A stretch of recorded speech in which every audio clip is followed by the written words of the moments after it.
from this country has achieved globally, and it is impacted on the people in another country that you're aware of and what they felt about it and how that either changed their views about the country or in fact coerced them to actually come and visit this country or to do business in this country. So tell me, and you can connect live 086 000 2032 to WhatsApp. It's 0614 104 107. By the way, you know that Aldrin has been part of the SAFM at 30. We're going to have a guest tomorrow, part of the SAFM at 30 Voices. I'll tell you about him just now. First things first, what about the Voices of AfriForum and March in March and that alliance? Let's understand what's happening. We'll talk about that and the Madlanga Commission, as well as the army, I believe, brought into the areas like Westbury in the predominantly coloured townships of Joburg. All of that and more. Welcome to the National Pulse. Move with purpose from the first to the final job in a Hino 700 truck tractor. Available in either 410 or 450 horsepower. It gives you the flexibility to choose the right amount of power to suit your unique fleet and logistical needs. The Hino 700 truck tractor comes with a 6-year drivetrain warranty and 6-year service plan from as little as 1.9 million rand excluding VAT. Contact your nearest Hino dealer today to keep you moving. Offer available while stocks last. T's and C's apply. Hino, all the way. In case you missed it. Reverend Mashaba, he's the last one to talk. He promised 2 years ago, I'm going to spend my money, I'll get those people out of Lily Mine. Where are they? They're still there. Mashaba, when you hear something like that, like I said, you could be sitting on an island somewhere, but you take this criticism, you must have a very thick skin, and how do you respond to something like that? Well, I'm used to people who are drunk calling radio stations, and you can hear this person is not sober. That was Nightfall with John Gericke. A nation changes, but continues. SAFM 90 years. My name is Simon Fugwani. I am the president of DINOSA and an avid listener of SAFM talk shows. On behalf of thousands of South African nurses, I wish SAFM well on its 90th birthday. Happy 90th birthday, SAFM. Happy. Aikule, SAFM icons of South African nurses. I wish SAFM well on its 90th birthday. Happy 90th birthday, SAFM. Happy. Aikule, SAFM. Aikule in Landamuka, Ifana Nandopu. Thank you. From the voices that shaped our past to the conversations defining our future, SAFM celebrates 90 years.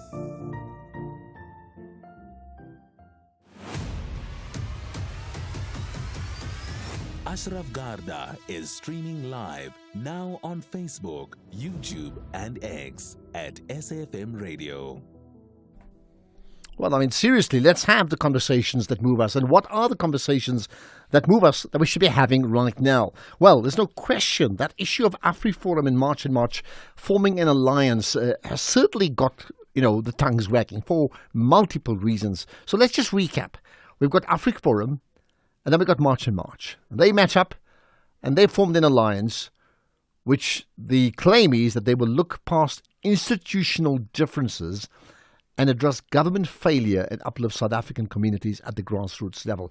So that meeting that took place was between the founder of March in March, Jacinta Ngobese Zuma, and the AfriForum CEO, Kali Kriel, right? Right, let's understand it. On the one hand, you could well say it's just learning from others. And if you can learn and do something that benefits you and therefore benefit the people you serve, that's a good thing. But can we move beyond that and look and stay with the issue of ideological issues or not at all? Sandile Mnguni is a political analyst from the University of KZN. And we're going to pick your brain. Thanks for joining us on the National Pulse. A very good afternoon, Ashraf, and the listeners at home. Thank you. Thank you. Right. So firstly, let me pick the brain by asking you just one thing. Give me just one word, not even a line, a word that for you best describes this meeting between AfriForum and... That describing it as bizarre. For me, I would describe it as interesting. Okay, so you say interesting and not bizarre, and others have called it bizarre, right? Why interesting but not bizarre?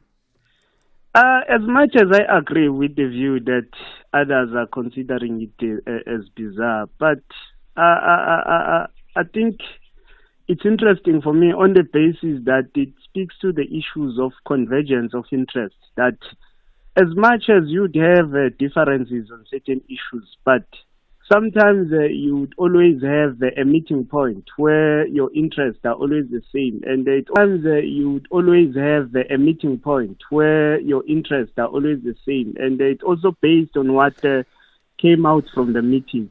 They raised two issues about around the issue of the rule of law, but also issues of safety and dealing with issues of crime, which I think are really issues of importance when we speak about the current situation in South Africa. Well, let's then talk about that. So, I mean, safety and crime, and of course, I think the overall management of the country right now. The critics, those that call it bizarre, will look at, and I use the word perceived ideological differences between, on the one hand, a movement, and I'm talking about March and March, perceived ideological differences between, on the one hand, a movement, and I'm talking about March and March, that would look after black working class interests in the main, right? On the other hand, AfriForum, that very narrowly looks after Afrikaner interests, and then beyond that, to the point that that same group, no matter how effective they may be internally, in fact, they've been so effective that they've been able to lobby abroad against, people in leadership in this country, and therefore, if not directly, inadvertently, the phrase a genocide in South Africa has occurred against white Afrikaners. So what do you make then of, how big an issue is that? Does that come into play when two groups meet up like this? Yes, it does. Because for me, I think, as I said, it's interesting. I don't see nothing wrong with the view that it's bizarre. But once you start to look closely at the mechanics of these talks, you start thinking of this old adage, opposite always attracts. I think the situation here is that both of these entities, both of these movements, they want to learn on the strengths and the weaknesses of the other. For instance, you look at the current situation with the recent developments, as you just raised, the situation of AfriForum, how it has been perceived because of its involvement in relation to the relationship between South Africa and the United States, its involvement. Now, that weakened the entity. It gained the sentiments of not being accepted, of being hated in the larger South African society. But more interestingly, when you look at AfriForum, you find that it has institutional capacity and also some serious legal sophistication. The fact that it was able to interact with the U.S. government, that shows that it has serious sophistication, which when you look at the March in March, it is lacking on those regards. On issues of institutional capacity, you find that it has had challenges, but also on issues of it being sophisticated legally. And institutionally, you find that it still has something to learn. Now, looking at the strengths on the other hand, March in March is able to mobilize from the grassroots, which AfriForum is unable to do. So they are, from my view, I think these two entities want to grow on the strengths of another. They want to build the weakness of another. March in March will benefit through institutional capacity and legal capacity, whilst on the other hand, AfriForum will be able to benefit from the ability of March in March to mobilize, which it has been lacking. Which let me put it this way. I mean, AfriForum, I think by its nature, doesn't need mass movement mobilization. They've been effective, as you said. They've had an audience with the White House administration already, no matter how many people they are, right? Is it not this part that March in March will benefit from the institutional wherewithal of AfriForum, because they clearly will already benefit? And I think the issue of creating a legal lobby group, I think, is critically important already, right?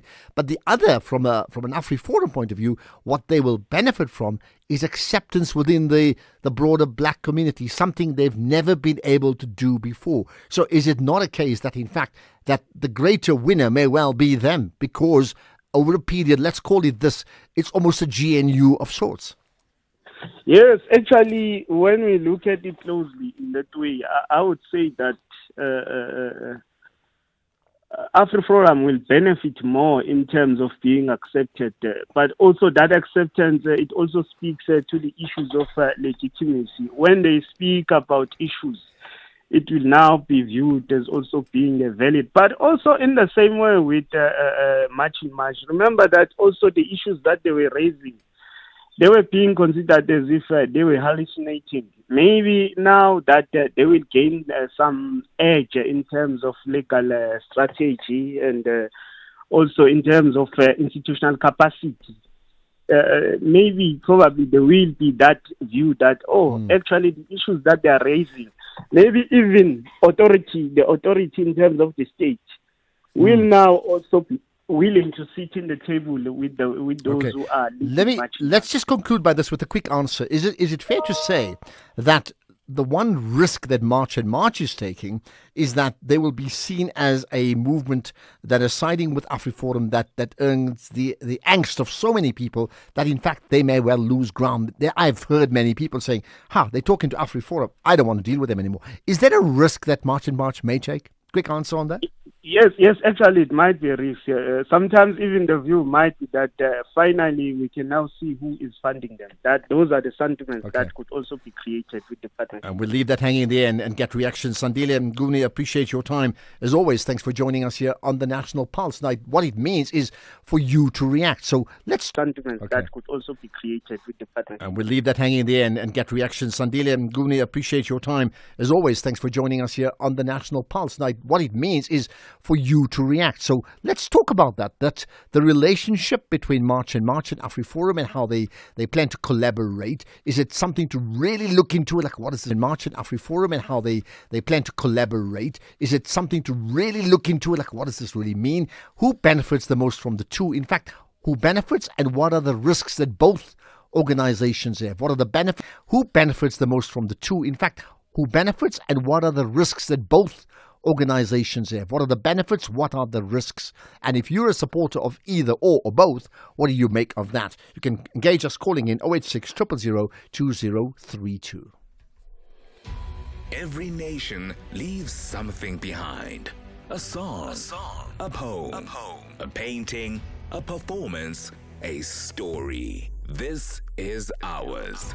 Join us as we honor the creators shaping South Africa's future at the National Arts and Culture Awards 2026. Friday, 21 August, Sun City. Then watch the primetime broadcast on SABC1, Saturday, 22 August at 8 p.m. NACA 2026. Celebrating our nation's creative excellence.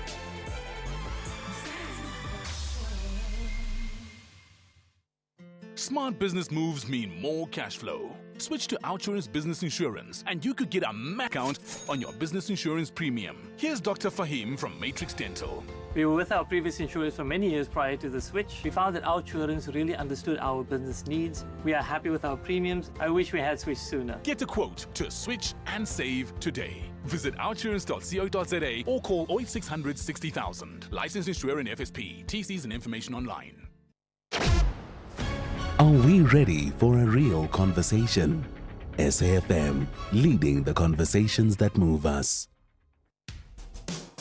SAFM has signed a code of conduct that is enforced by the Broadcasting Complaints Commission of South Africa. Under the code, we are committed to giving news that is accurate, comment that is fair, and programming that is not harmful, does not amount to hate speech, or contain violence or explicit sex. If you think we are not living up to that code, then you can inform the Broadcasting Complaints Commission of South Africa. Direct any complaints in writing to the Broadcasting Complaints Commission of South Africa. PO Box 142365. Craig Hall 2024. Fax to 011-326-3198 or an email to bccsa@nabsa.co.za. For more information, please visit www.bccsa.co.za.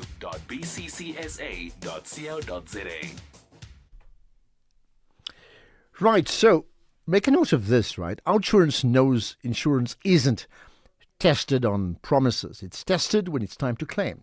Now, the Ombudsman, an independent body that rules on complaints, confirmed in their 2025 annual report that OUTsurance had the lowest overturned ratio of complaints received. The question is, are you the insurer that treats their clients the fairest?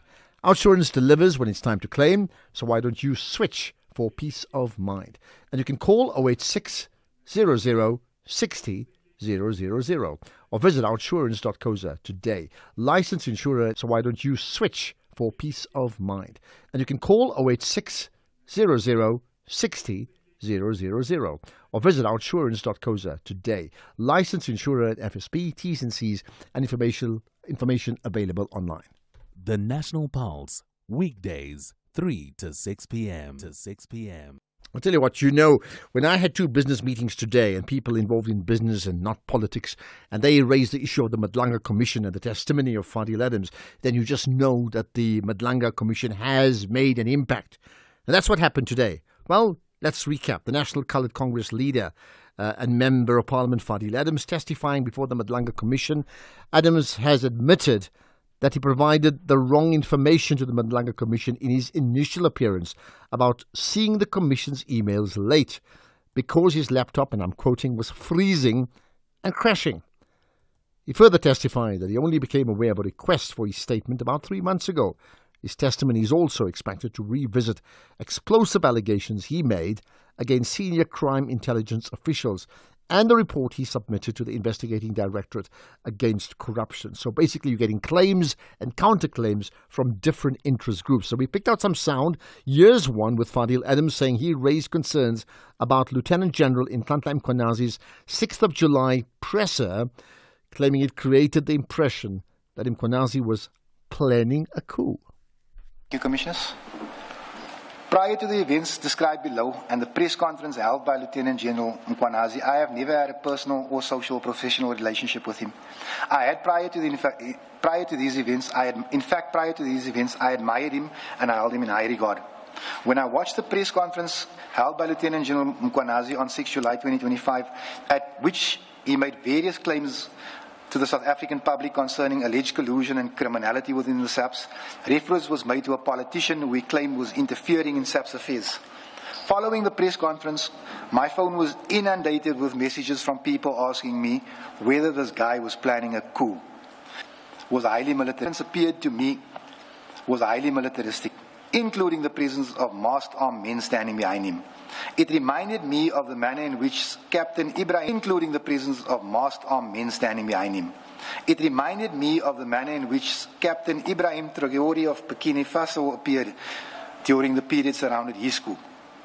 I was extremely concerned that a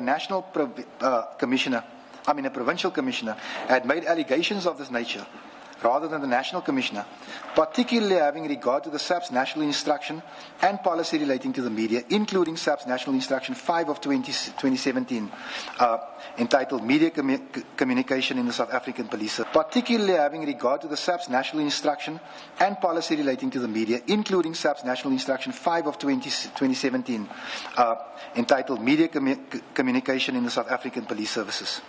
At the ad hoc committee, the National Commissioner confirmed that Lieutenant General Mkhwanazi had indeed approached him and that he had given him permission to raise the issue and hold the press conference.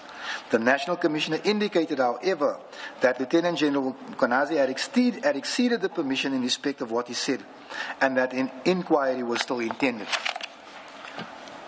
I am not aware of any inquiry to this day. My concern was extremely serious and my mind turned to the possibility of a potential coup. I then considered which institution possessed the capability and the capacity to execute such an action.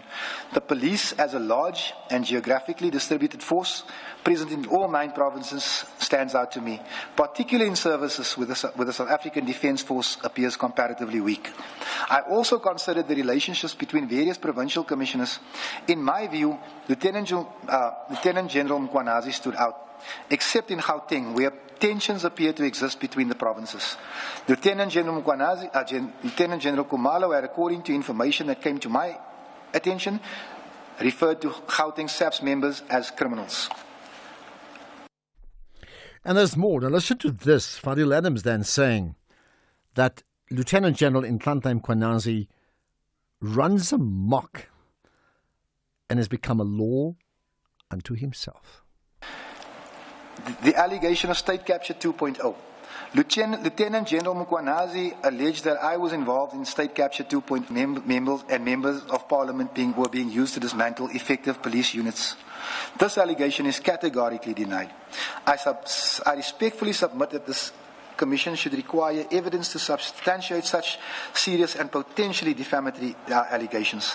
I also just wish to add, I find it funny, Commissioners, that the man who was the National Commissioner at the time of state capture and didn't say a word about it is now accusing me of being part of state capture 2.0. It's hilarious. Allegations concerning Paulsmoor Prison. Lieutenant General Mkwanazi said I should go to Paulsmoor Prison and sit there for a while so that I can learn something. I regard such a statement by a high-ranking police officer as deeply concerning. In my view, allowing a senior police officer to make statements of this nature is indicative of a failure by SAPS to hold its members to the required standards. I have made a statement that is deemed to be non-parliamentary and I get docked my salary. This man runs amok. He's a law unto himself. In my view, Lieutenant General Mukwanazi's conduct demonstrates an attitude that he is above the rule of law and that he may make statements without appropriate restraint or accountability. I further contend that such conduct is inconsistent with the standards of discipline expected from a senior police officer. Allegations concerning my complaint to SAPS. Lieutenant General Mukwanazi advised the Commission that the complaints which I filed on SAPS were based on information that lacks substantive criminal elements and that I had encroached upon internal police procedures over which I had no jurisdiction. This allegation is denied. Okay, and there's more from Fadil Adams. He says that the IDEC state advocate, listen to this, Drushanta Ramsamy, lied to the Commission about him. I emailed the Minister of Police as reflected in Annexure FAA11 in which I raised my concerns regarding the potential compromise of Ridatorini. The then Minister of Police's office directed my complaint to the IDEC on the same day of the second email. Prior to this, I had not known what the mandate of IDEC was or know any person working at IDEC. Advocate Ramsamy also states under oath that she advised me that I'm in possession of the documents, that me being in possession of the documents was a criminal offence. She has admitted that she recorded the entire conversation of my meeting with IDEC, and because I am confident in my truth, I implore this Commission to request that recording and play it before the nation. Many things were said, including a claim from Advocate Ramsamy that she had to flee KZN because of an investigation into SAPS and out of fear of Lieutenant General Kumalo. That, Chairperson, is in the recording. I ask that you subpoena that recording because I've emailed IDEC, I've asked for the recording, they've not responded. We have attempted to obtain the recording made by Advocate Ramsamy to prove the lies she talks about me. The strength of the cases I laid amongst other things. Now, Chairperson, after we're finished with my statements, my A1s, after commissioning it, after having handed the evidence that was given, that I had given to, I think I gave it to Rupeshu because I think Perumal was busy on the phone. I think I may be wrong. Mr. Rupeshu rather, because Mr. Perumal was on the phone, I think. I went down, I went to smoke. I came back up and she says to me, we have enough to move on 2 cases immediately. That will be in the recording as well, Chairperson. So I'm confused when she comes here. Says to you she recorded the meeting, but says to you in the words of Mr. Rupeshu that I gave him foko. And I'm offended by that because the meeting went well. Fadil Adams, I'll tell you what, whatever you may think about the testimonies that get played out at the Madlanga Commission, and of course we all have different views about that, one thing we cannot deny, it makes for, what's the right word? Riveting listening. It really does. Right, 3:30, here's the news headlines with Ondela Mbana.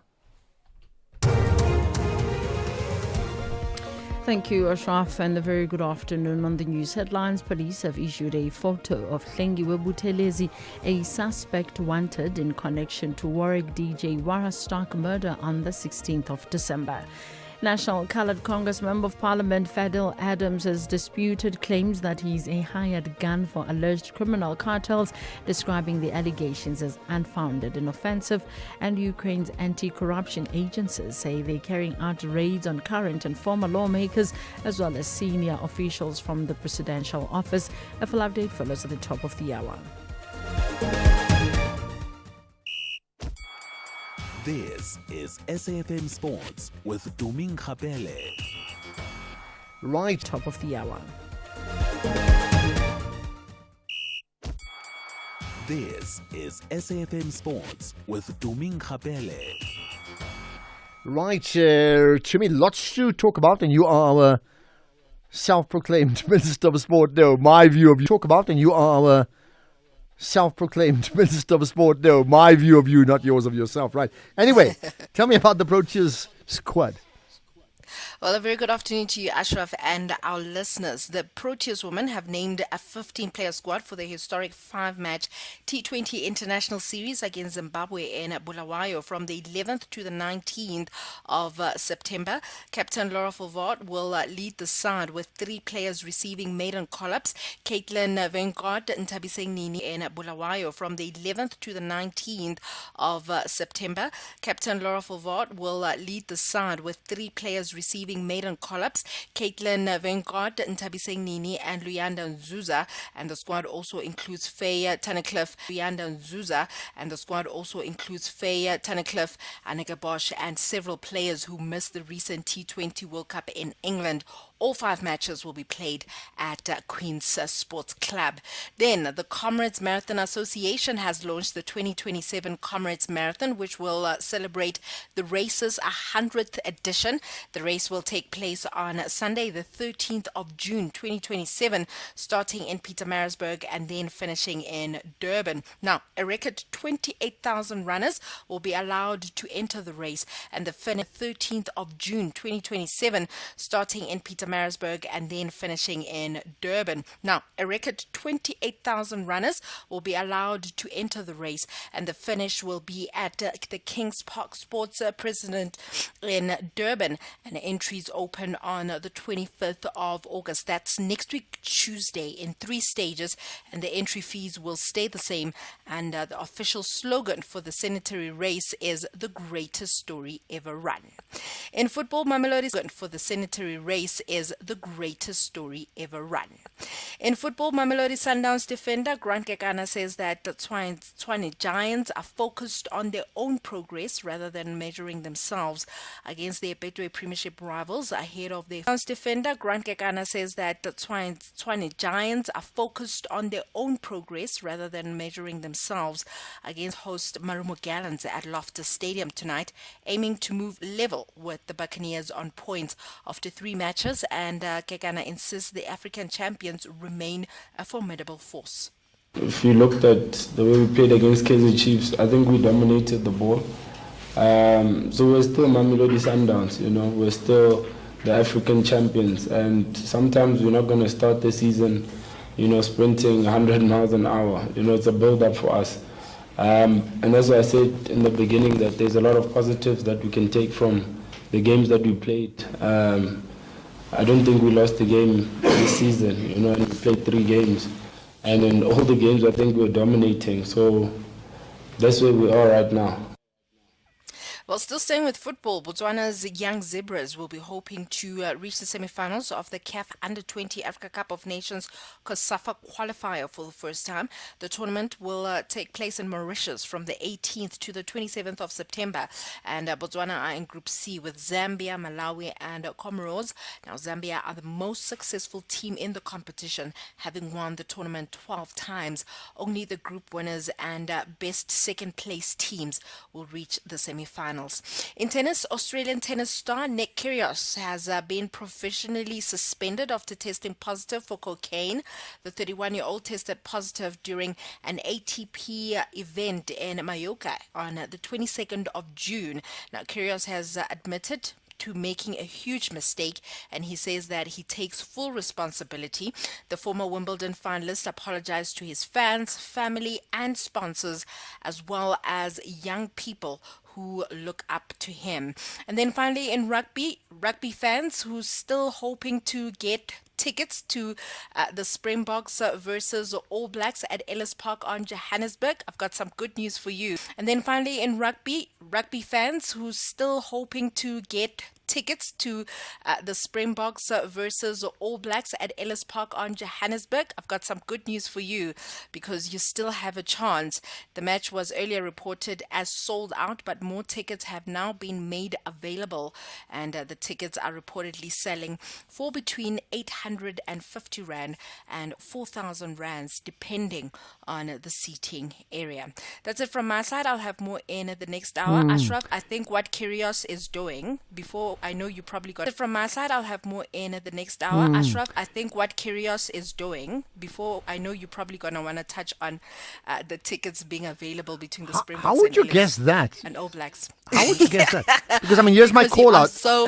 Here's my call out. I mean, yesterday I had my green jersey. So all I'm saying is I don't have a ticket for the game at Ellis Park or the game at Soccer City or F&B Stadium or Rugby City. Maybe they'll rename it next week, right? But listen, I'm if anybody wants to invite me, I'm happy to go. And if they need me as a compromise to sit on the pitch, on the side there without actually sitting in the stands, I'm happy to do that on the pitch. On the side there without actually sitting in the stands. I'm happy to do that, as a compromise. I'm happy to be on the side where the touch judges are standing. I'll be sitting on the side there. So if that's okay, I'm fine with it. Yeah. That's how I knew you wanted to talk about the tickets, because you've been excited about the Springboks and the All Blacks. But back to my point is the fact that what Kyrgios is doing, it's rare where you get tennis players admitting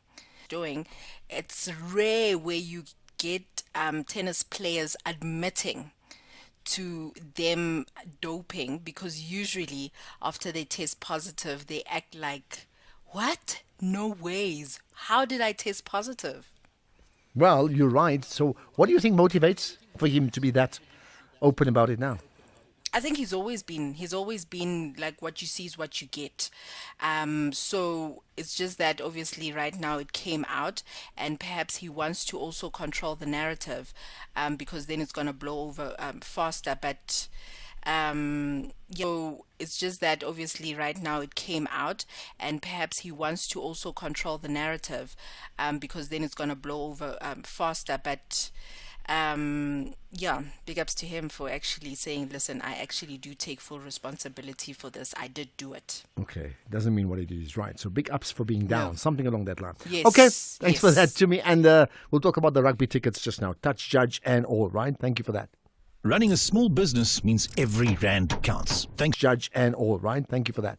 Running a small business means every rand counts. Thanks to My Way Business Insurance, I save up to 20% on my insurance premiums every month for my bakkies and tools of trade. Now, insurance, I save up to 20% on my insurance premiums every month for my bakkies and tools of trade. Now, I get to save some extra cash for my business and focus on giving my clients world-class service. Switch to My Way Business Insurance and save up to 20% on your bakkies and tools of trade. Real businesses, real savings. Call us on 0860 646464 for a quote today. My Way is a licensed non-life insurer and FSP. Standard rates and T's and C's apply.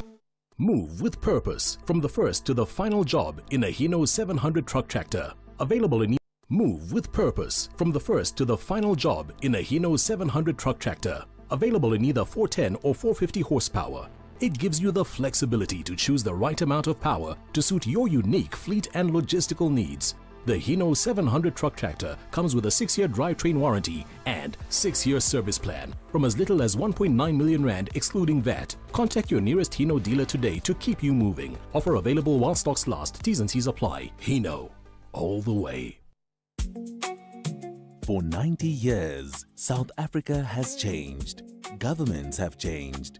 Generations have changed. Technology has changed. But through it all, one thing has remained. The conversation. From the voices of yesterday. This morning to me, well, it took 8 attempts, but the Big Easy finally did it. South Africa's Ernie Els finally recorded his first win. And it's just a month and a half until the start of the World Summit in Johannesburg. Now, most people are aware of the summit's goals. The other thing that I wanted to mention is the fact that she has really paid a very big price for taking up music. Because what happened is that she left her daughter, one and only daughter. You're listening to SAFM 104 to 107, and it's time for our music documentary series, The Music Makers. What is it all about? To the voices shaping tomorrow. This August, SAfm celebrates 90 years of conversation. A nation's story, our shared future. SAfm turns 90 from 1 August. SAfm, the conversation continues. Well, the Road Traffic Infringement Authority is now implementing Phase 2 of the Administrative Adjudication of Road Traffic Offences Act.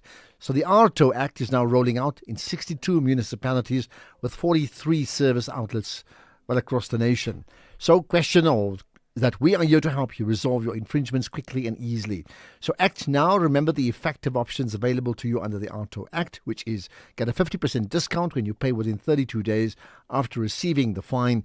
Make a representation to dispute a traffic infringement, arrange to pay installments, nominate a new driver, apply for revocation of an enforcement order. All of that available, options that is. Always remember to make use of the RTIA approved payment platforms in paying your traffic fines. Don't be scammed. And to know more, you can call 0861 227 861 or visit the website, which is online.r2.gov.za. Ashraf Garda on SAfm. By the way, there's a tweet about from a person called Mel Mega in Cool saying, what is there to learn from AfriForum? And Jacinta Ngobesi replied to that tweet saying, what is there to learn? The answer is how to fight for your own people and prioritize them against a government that doesn't. Well, there's certainly a lot happening in public spaces, that I can assure you. And it's going to get even more so with a countdown now to that 4th November election gathering full steam. We're on the superhighway, I would think, right? Well, what are the issues to look at? And one of them is issues of fractured mandates, fragile coalitions. Let's try and understand it with Sandile Swana, who is a political and governance analyst and the principal consultant at the Center for Strategic Leadership. Sandile, it's always good to engage you on the National Pulse. Oh, thank you so much, Ashraf. Thank you. Good afternoon to your viewers, to your listeners. Much appreciated. So let's talk about that. You know, when we talk about fractured mandates, fragile coalitions, how do we then, analyze or internalize that possibility going into the election and beyond? If I can start with what I think is a dream. So when we talk about the mandate of a municipality, ideally, that mandate would have been derived from the Constitution and the various acts, the Municipal Systems Act, Municipal Structures Act, Municipal Finance Management Act, and then the reports of the Auditor General, which are really the minimum which actually says this is the minimum mandate of a municipality. Now, unfortunately, you have a situation now where each political party gets 20%,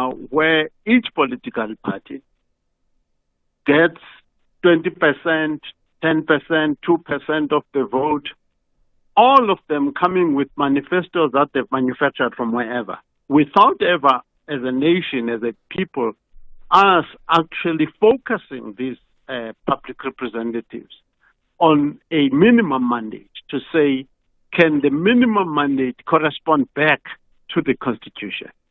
So that is why some of the mayors, you can be a mayor today, and then your own people connive with another party to remove you, and so on and so forth, because there are so many layers now to the mandate, including a conflict of interest, if you want to call it that. Okay. So I understand as part of this conversation, and I'm picking up the piece, around fractured mandates, fragile coalitions. I mean, there's 5 specific part of this conversation, and I'm picking up the piece, around fractured mandates, fragile coalitions. I mean, there's 5 specific findings or insights that we should look out for, right? What are they? You may want to just run through them very quickly.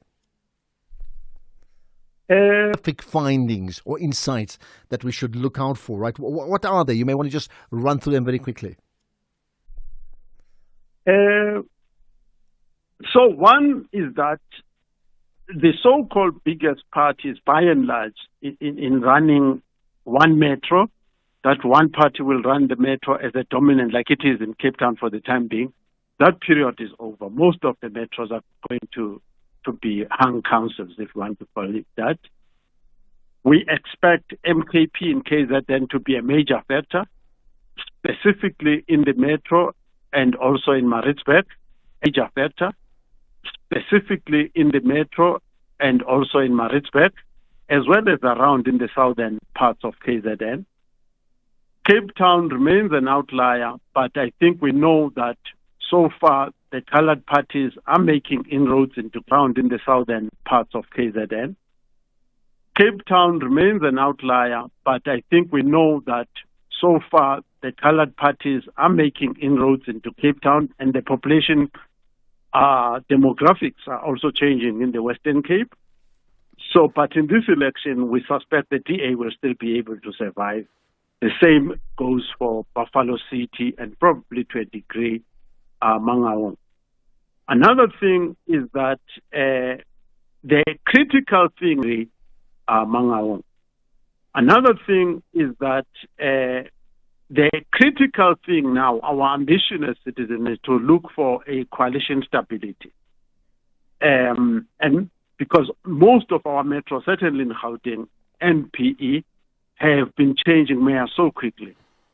The campaign itself has changed now that you can't just be talking about service delivery. You have to demonstrate. So some of the mayors are campaigning by doing. All right. I mean, there's just be talking about service delivery. You have to demonstrate. So some of the mayors are campaigning by doing. All right. I mean, there's important issues then. And so that point about service deliveries, I want to just stay with that one. I mean, is that already being spoken about, that service delivery is the number one single issue that every political party must send a message that they are able to fix, or else they'd be out of business? When I say out of business, they wouldn't get your vote. Yes. Yes. So, and this is the part where the whole thing is a bit tricky. But even some of the, and this is the part where the whole thing is a bit thin. You got to get things done in your ward. Your party leader might be going up talking about xenophobia, talking about all kinds of things that they talk about. That is not necessarily what the people in the ward are looking for. So this election is going to be one, first of all, ward by ward. Number two, by mayors who, fortunately, the people in the ward are looking for. So this election is going to be one, first of all, ward by ward. Number two, by mayors who, fortunately for those who are in office, who can demonstrate that this is what we actually deliver. I mean, and physically demonstrate. Interesting you bring up, because I mean, I'd like to bring this up. Professor Adam Habib, once Vice Chancellor of Wits University, of course, who is pronounced many on occasion about being part of the struggle to topple apartheid, who, of course, I know is now has a senior position at SOAS, I think in UK, effectively has come out publicly in support of Helen Zille. For some people, that would be unthinkable, accepting that he's linked that to exactly your point, service delivery. The point is, are we going to see more of that, where people will, in fact, that to exactly your point, service delivery? The point is, are we going to see more of that, where people will effectively drop ideological issues and play up who can deliver on service, as Professor Habib has done with Helen Zille in Joburg? Okay, maybe I can say two quick things about that. The last time the city of Joburg had a stable and successful mayorship was between 2016 and 2019 under Herman Mashaba. First of all, two quick things about that. The last time the city of Joburg had a stable and successful mayorship was between 2016 and 2019 under Herman Mashaba, first of all. So the most recent person with concrete successful experience in that position is Herman Mashaba. And number two, Helen Zille was part of the group that got rid of Herman Mashaba and started the instability that started in 2019 up until today. She was instrumental in that instability. And I've said this in April. So it's not as if when you say people must drop ideological, the kicking out of Herman Mashaba was strictly ideological. And it was that both the ANC and the EF and the DA actually, and it was that both the ANC and the EF and the DA agreed that he seems to be too much into that. He seems to be too much in friendship with the EFF. Okay. And that was their scheme, and to deal with that. Okay, but that's at a party level. I mean, but that would be said that openly. Yeah, but that would be at a party level. Would that then apply to the voter? Because they're two different entities, the party and the voter. Meaning, will voters? And Adam Habib, of course, is maybe not the best example because he's a public figure. But would voters then not look at ideology at all when choosing, but simply look at who's the best candidate or party to deliver service to my community? That's it. I think if we look at the period between 2016 and now in Johannesburg, and you look at the actual votes and actual results, so far the person in contention who has actually been, the DA has lost a lot of their proportional votes to Action SA, about a third, 33% or so of their votes to Herman Mashaba. The votes in the DA wards are split. They vote for the DA in the ward councillor, and for the proportional representative, they vote for Herman Mashaba or the Action SA. So, to me, the two candidates that are running and that can actually turn the city around is those two, Helen Zille and Herman Mashaba. Let me add to this point in terms of the statistics. Since 2021, the DA has not won any new wards. They've only defended the wards that they have. So where is this big growth for the DA to make a spectacular return is going to come from? And lastly, the provincial politics have excluded the DA. The DA is an opposition party that is unwelcome from the ruling coalition in Gauteng, in all the measures. Let me end with this. We've got 30 seconds. We haven't said a word about probably the single most important political party in this local government election, and they go by the name of the African National Congress. How will they emerge out of this election? The African National Congress is well placed to still continue. Name of the African National Congress. How will they emerge out of this election? The African National Congress is well placed to still continue to decline, but to decline enough to remain relevant in the formation of coalition. So a person who can form a coalition with the ANC has a good bet. And that's where we shall leave it. I'm pretty sure we'll have many more conversations like this in the countdown to November 4 and I'm pretty sure we'll have many more conversations like this in the countdown to November 4 and beyond. Sandile Swana, political and governance analyst and the principal consultant at the Center for Strategic Leadership. Do you agree with him? I mean, his one point about the DAs is fascinating, that in fact Helen Zille and the DA caused the instability by getting Herman Mashaba out of the city of Joburg when, according to him, he had run it very, very well. So, I mean, that's an endorsement to the leadership of Herman Mashaba. True or not? This is the National Pulse. The pain of losing a loved one is never easy. At Clientele, we understand that burying loved ones with dignity truly matters. Our funeral plans pay out cash within just 24 hours, and you receive 200 Rand airtime when you claim. Plus, we cover up to 13 people on one plan. SMS SAFM to 48031. That's 48031. Clientele Life is an authorized FSP and licensed life insurer. T's and C's online. Standard rates apply. Durban is ready. Southern Africa is coming together. This August, South Africa proudly hosts the 46th SADC Summit in Durban, bringing together leaders united by a shared vision of regional cooperation, industrialization. In Africa is coming together. This August, South Africa proudly hosts the 46th SADC Summit in Durban, bringing together leaders united by a shared vision of regional cooperation, industrialization, economic integration, and sustainable development. When we work as one, trade flourishes, investment grows, jobs are created, and families enjoy opportunities. The 46th SADC Summit. One region, one people, one vision, shared prosperity.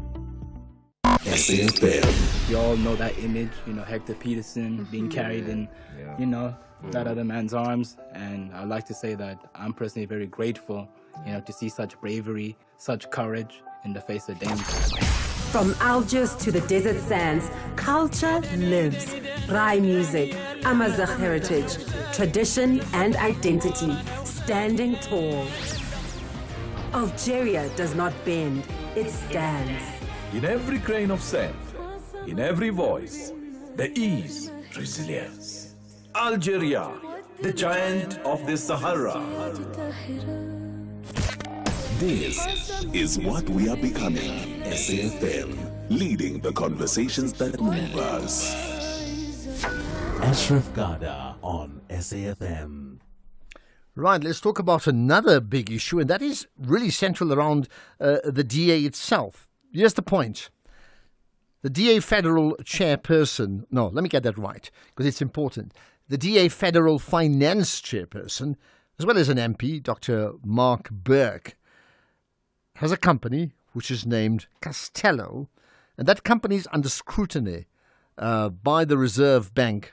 So they're investigating it. Okay, what are they doing? The issue is around financial issues, and some may say around money laundering. And I will talk about that just now. Interestingly enough, the DA federal chairperson, Ashur Sarupan, is publicly defended, in this case, Mark Burke, but it hasn't stopped many pointing a finger naturally at Mark Burke and his company, but also at the DA in terms of why are they not taking action against him, even if it's allegations at this point in time. So let's understand what are the actual issues, what is the DA done, what should be done. Professor Andre Dubenacher with me. Appreciate your time as always on the National Pulse.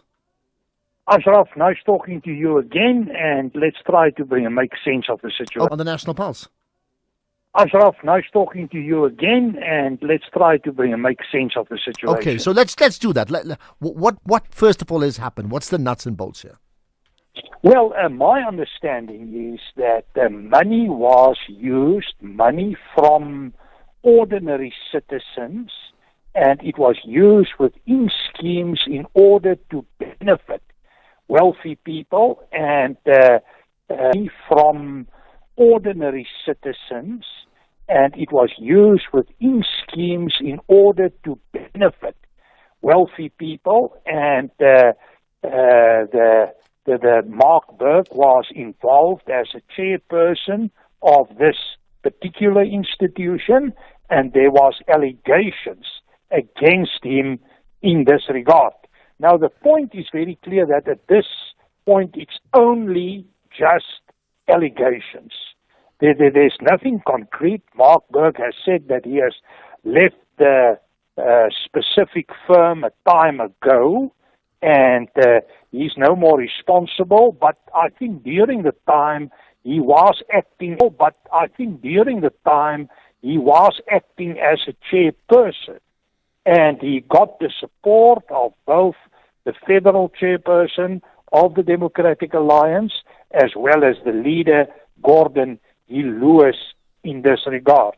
Now, this is bringing up a number of questions, and the first question is that the Democratic Alliance is very tough when it comes to the principle of ethical government and ethical governance, when it comes to discipline and so on. And I'm not saying they are not taking action, but the fact of the matter is at this point they are not taking action, and we are now something like 100 plus days before the local government election, and this is presenting a real problem for the Democratic Alliance you did and say, their profile. all right, you did say these are allegations at this point in time, but we are talking about a person, a key person as the DA federal finance chairperson. We're not talking about, the campaign organizer in a local suburb. I mean, this person holds a strategic position. So they're not taking any action at the moment. What action do you think they should be taking?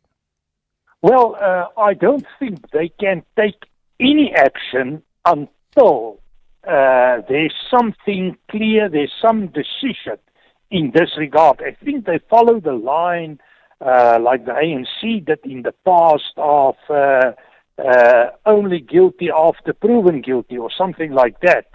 And if there's a prominent case and there was a decision, they can act on basis of the decision. That is one way of seeing and dealing with the problem. The other way will be to say, okay, there is a cloud hanging over this individual. Maybe it is necessary for the integrity of the party to put this person on leave or whatever the case may be until we have clarity about his position and potential outcomes. These are the two lines I think. Are we not seeing, the DA quite rightfully have played the role of opposition, and they've been critical of the ANC whenever there's been holes in the ANC's good governance manual, let's put it that way. But they, who do govern one province, but, co-govern in other municipalities as well, right? Certainly in recent months, there's now an increased trend where fingers are being pointed to the DA. And is it fair to say that no matter what may happen down the line, that in fact they're not coming across well in the public space around these issues? Well, yes, it is interesting the timing of these issues that are coming to the fore at the moment. We had the Tony Leon episode of a time ago, and now it is Mark Burke. It is clear that there is a strategy going on, but it's not to say there's no merit in these cases. And my take on it is that this is clouding the perception about the DA and the integrity. There's no merit in these cases. And my take on it is that this is clouding the perception about the DA and the integrity of the party at a time when the polls are showing that they may experience a strong party, at a time when the polls are showing that they may experience a strong increase in support in some of the metros. Johannesburg is mentioned, and so on. So this is a difficult decision to be taken by the leadership of the party. But I think to make at this point a comparison between the ANC and the DA as trying to argue that the problems within these two parties are similar, the one cannot blame the other, I think it's a bit of an overstatement with regard to the Democratic Alliance. Okay. We have seen the situation in the ANC, which is really a huge problem and a big challenge. Yeah. Let's end with this. We've got 30 seconds to answer this. What has been the DA's official response on this? Because, not only the ANC, in fact, the DA is very willing to take pot shots at many other political parties, right? What has been their response on this right now? Well, at the moment, they say they will support the individual. And this is what I am reading. But knowing the DA and the way they are operating, I believe there will be a formal process that is going on within the party, and in order for that process to be activated, there need to be certain things in place, and then they will deal with the matter. One thing about the DA, they are not afraid to take tough decisions if necessary and if it has the merit. I am not a financial specialist to decide on the merit of this case. But the fact that it is already in the political environment and creating certain perceptions is problematic. Okay, got that. Not afraid to take tough decisions is the DA, according to Professor Andre Duvenard. Do you, in fact, concur with him? And some may say, in fact, the president of the country, the president of the ANC, also not afraid to take tough decisions. That's why we actually have the Madlanga Commission. Just think about that too. Right, 4 o'clock. Here's the news with Ondela Mbana.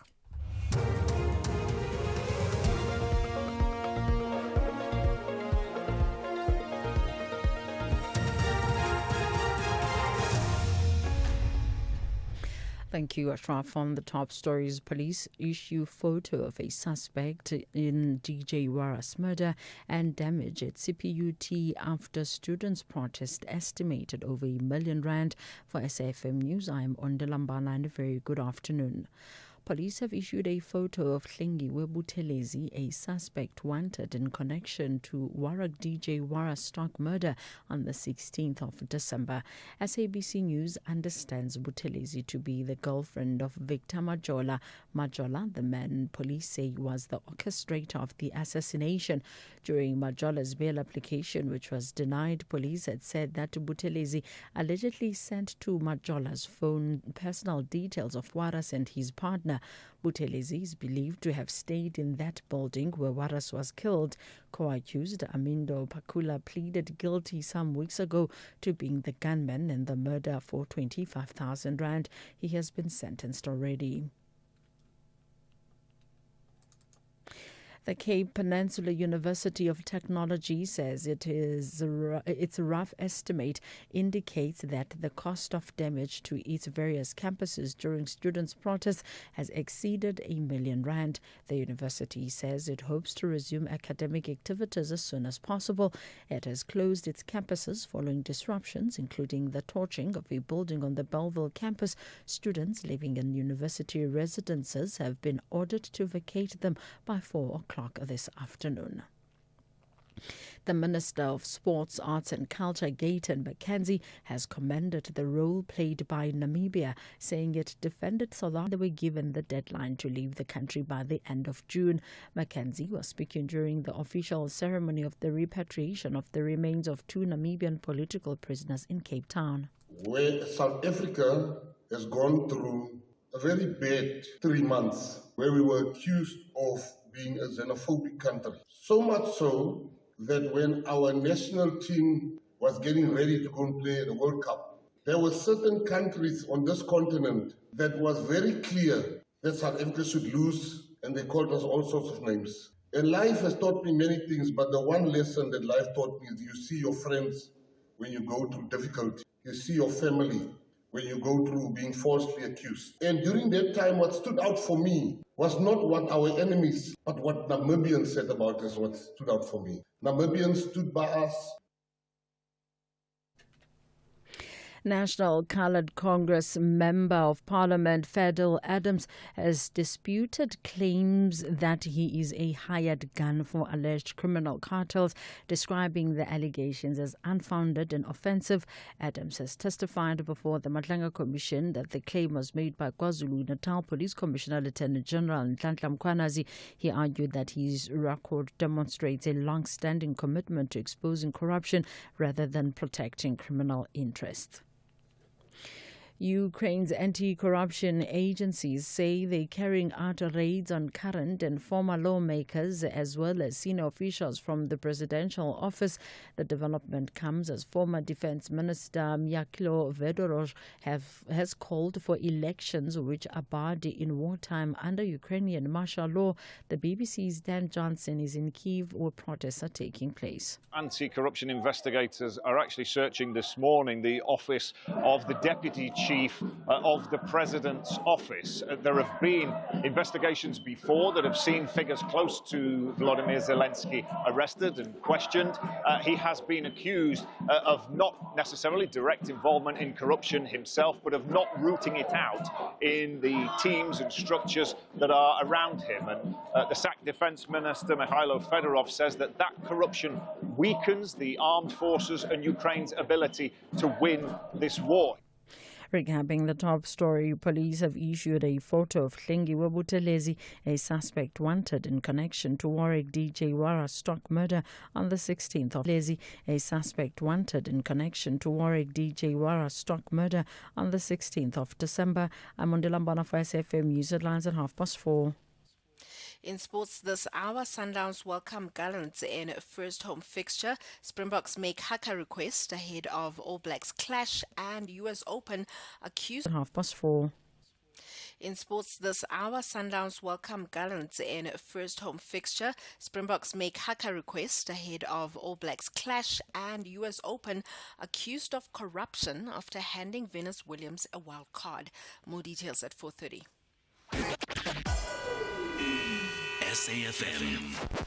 guiding you through the rush hour traffic. Good afternoon. We start in Centurion with problems on the M1 South. It's a breakdown before the old Joburg Road, or around the old Joburg Road exit. That is pushing a queue back towards the Brockfontein interchange, coming out of Pretoria on your way to Joburg. That is quite slow. Joburg's N3 under pressure. Buccleuch down to Limbro Park. N1 Rivonia to Winnie Mandela already queuing up. And there's been a crash on the Mike 1 South at Crown. Rivonia to Winnie Mandela already queuing up. And there's been a crash on the Mike 1 South at Crown interchange. So from Parktown heading down through Joburg, that is quite a heavy queue.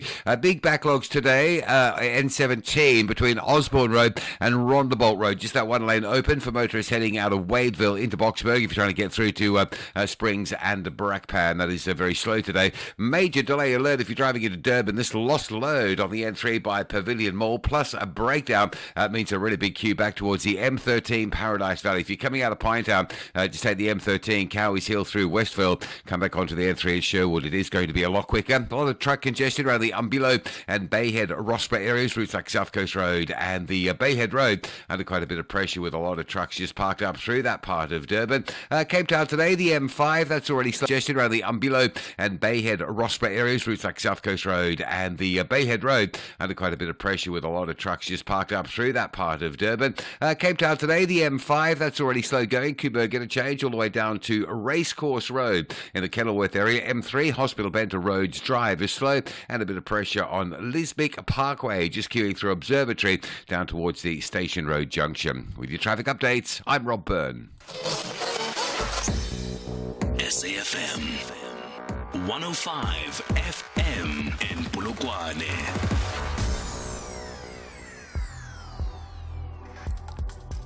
The National Pulse with Ashraf Garda on SAFM. The National Pulse with Ashraf Garda on SAFM. You're listening to the National Pulse, weekdays 3 to 6 p.m.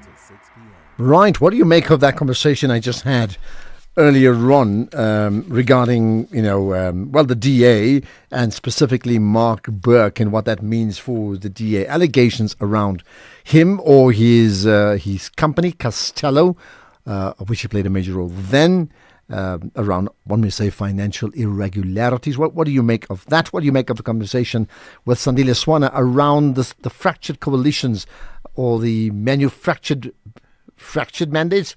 Maybe there's a new word, manufactured. Can we do that? Can we talk about manufactured mandates? Yeah, you may tell me what you think about that in terms of what's going to happen in the elections, and certainly where the ANC will fit into all of this, right? But also that earlier conversation around the Madlanga Commission. It has been so dramatic again today with Vadil Adams, as well as AfriForum in March. In March, I had a chat with Sandile Mnguni. You can pick up the podcast of all of that on SAFM.coza. And the question to you specifically around, AfriForum in March, in that coming together, that collaboration, it's not a merger, it's a collaboration, right? Who wins? How does AfriForum win? And how does March in March win? And what are the risks that AfriForum are taking? What are the risks that March and March are taking? I want to learn something, so you better tell me as well. Right, you can engage all the time, 086 000 2032, live to call in, to WhatsApp us, text or voice note, 0614 104 107. And you can tweet as well, hashtag The National Pulse. And you can post comments on our Facebook page as well. I'll try and check that up just now. I did tell you as part of the SAFM at 90, you've heard Alron Sampier as a guest today with Bridget, not with me. And you can catch that podcast if you missed it, or it's also been streaming, so you can catch it on Facebook visually, as well as on the X platform and YouTube too. But tomorrow I have a guest, also a former SAFM presenter.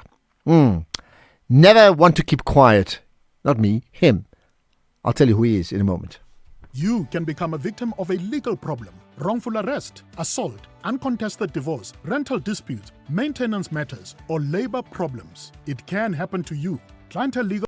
You can become a victim of a legal problem: wrongful arrest, assault, uncontested divorce, rental disputes, maintenance matters, or labor problems. It can happen to you. Clientele Legal provides tough professional lawyers for an affordable monthly premium. Our legal team is standing by to assist you 24 hours for an affordable monthly premium. Our legal team is standing by to assist you 24 hours a day. Join today. SMS SAFM to 32195. That's SAFM to 32195. Clientele General is an authorized FSP and licensed non-life insurer. T's and C's online. Standard rates apply. What is a nation without its stories? Without its music? Without its artists? Without its streamers? This August, we honor the people who give South Africa its voice. The National Arts and Culture Awards 2026, 21 August, Sun City. Then join millions of South Africans for the SABC1 primetime broadcast on 22 August at 8 p.m. Because when we celebrate creativity, we celebrate South Africa.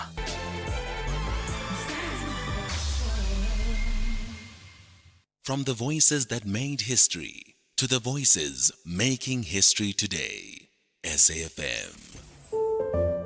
My name is Dean Duplessis from Harare in Zimbabwe, and I would very much like to extend a huge, massive congratulations to SAFM for being around for 90 years. I've also been very privileged to be a part of SAFM, albeit in a very small manner, as I occasionally do cricket reports, updates, and analysis as well. Happy birthday, SAFM. Here's to another 90 years. 90 years of conversations, recaptured, relived, and projected. SAFM.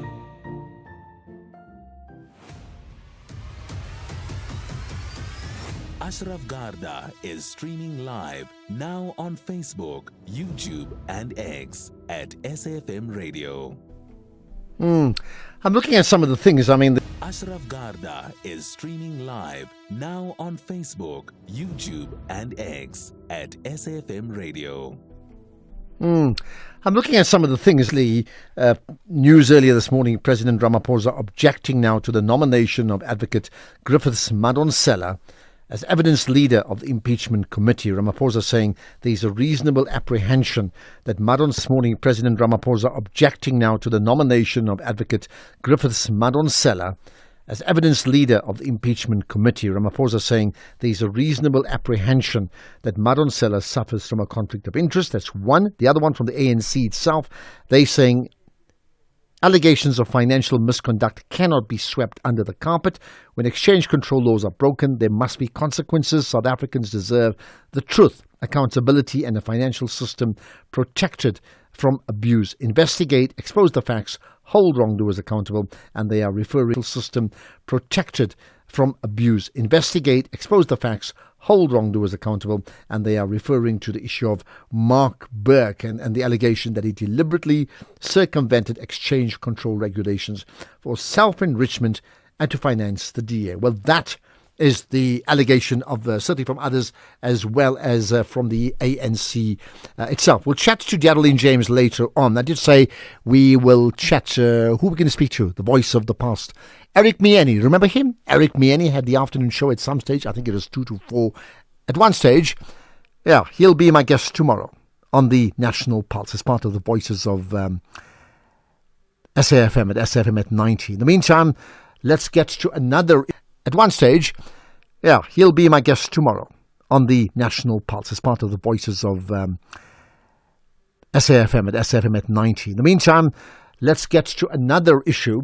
The Cape Peninsula University of Technology has closed all its campuses and ordered the immediate evacuation of student residences following continued violent disruptions. We're going to chat to the SABC reporter in just a moment or so and find out what's happened there. Another really worrisome story in terms of what may and may not come through with that. So with me is the SABC News reporter in that region. That's Yonda Magubudela. Yonda, appreciate you engaging us on the National Pulse. No, thank you so much for having me. Thank you so much. Right. So just give us a quick context in terms of why the Cape Peninsula University of Technology being closed, closing all its campuses, and what are the implications now for the learners or the students there? For about a week ago, a student of CPUT, they had a mass meeting. It was on Friday, about a week ago, where they handed over a memorandum of demands. They had about 31 demands. They had 4 demands, which is the financial recovery plan of 2027, where students were expected to pay about 7,000 for registration fee, 3,500 for the tuition, another 3,500 for registration for the rest. And another one is the conditions of the residences. And the third one is withholding of convocation and transcript.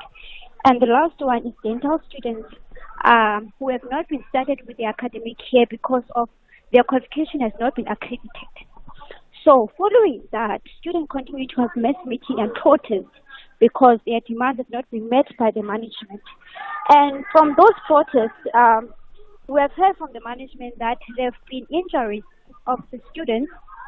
Some are currently hospitalized where they are having eye injury surgeries. They have to undergo eye surgeries. And another one, security official, was hospitalized and was in ICU because he was injured on the head. And that has led to the management of the university to close all academic activities, and they have told the students to vacate today by 4 p.m. But however, as we speak, you are hearing from the background, students are here at the Bible campus. Others are situated in the Eastern Cape Town campus. They've said that they are not going anywhere. They've shared with us that they do not have means to go home. And also they've shared with us that they have signed a lease agreement with the residences that they have to stay from January until the 29th of November. So now the university cannot forcefully force them to leave their residences as their lease agreement has not lapsed. And before that, the city cannot forcefully force them to leave their residences as their lease agreement has not lapsed. And before that, they also marched to Parliament yesterday where they handed over their memorandum of demand. They also marched to Parliament yesterday where they handed over their memorandum of demand to the Higher Education Portfolio Committee, and it was received by Deboho Leti, and also they promised that they're going to speak with the management regarding the vacation of students. Yeah, just the last thing. What then? I mean, there's a student fallout because if the campus is closed and students then have to leave student residences, what happens to them next now? So as I've told you, as I've said, we've seen some, as I'm speaking with you, some are leaving residences with their suitcases going back home, but a large number of students, but I've told you, as I've said, we've seen some, as I'm speaking with you, some are leaving residences with their suitcases going back home, but a large number of students, about 90% of students are still within the campus. They have left their residences. Now they are just in front of the administration building. They are camping and they are playing games, saying that they are not going anywhere because they do not have means to go home because of the financial background back home, and that they have not received their NSFAS allowances, so they don't have means to go home. Okay. Well, I mean, that causes another huge concern. They go home, it's a problem. They stay in Cape Town or in the Cape Peninsula, stranded, that's a problem as well. Yonda Magu Budela, appreciate your time chatting to us there from Cape Town. This is the National Pulse. Looking for exclusive content, live events, and special broadcasts like the Madlanga Commission? Then connect to the all-new SAfm Connect stream. The Madlanga Commission and Uninterrupted from 9:30 Monday to Friday. SAfm Connect brings you more of the conversations that matter. Listen and Uninterrupted from 9:30 Monday to Friday. SAfm Connect brings you more of the conversations that matter. Listen anytime, anywhere by visiting connect.safm.co.za or stream directly on SABC Plus at sabc-plus.com. SAfm Connect. More conversations, more access. There's much more coming.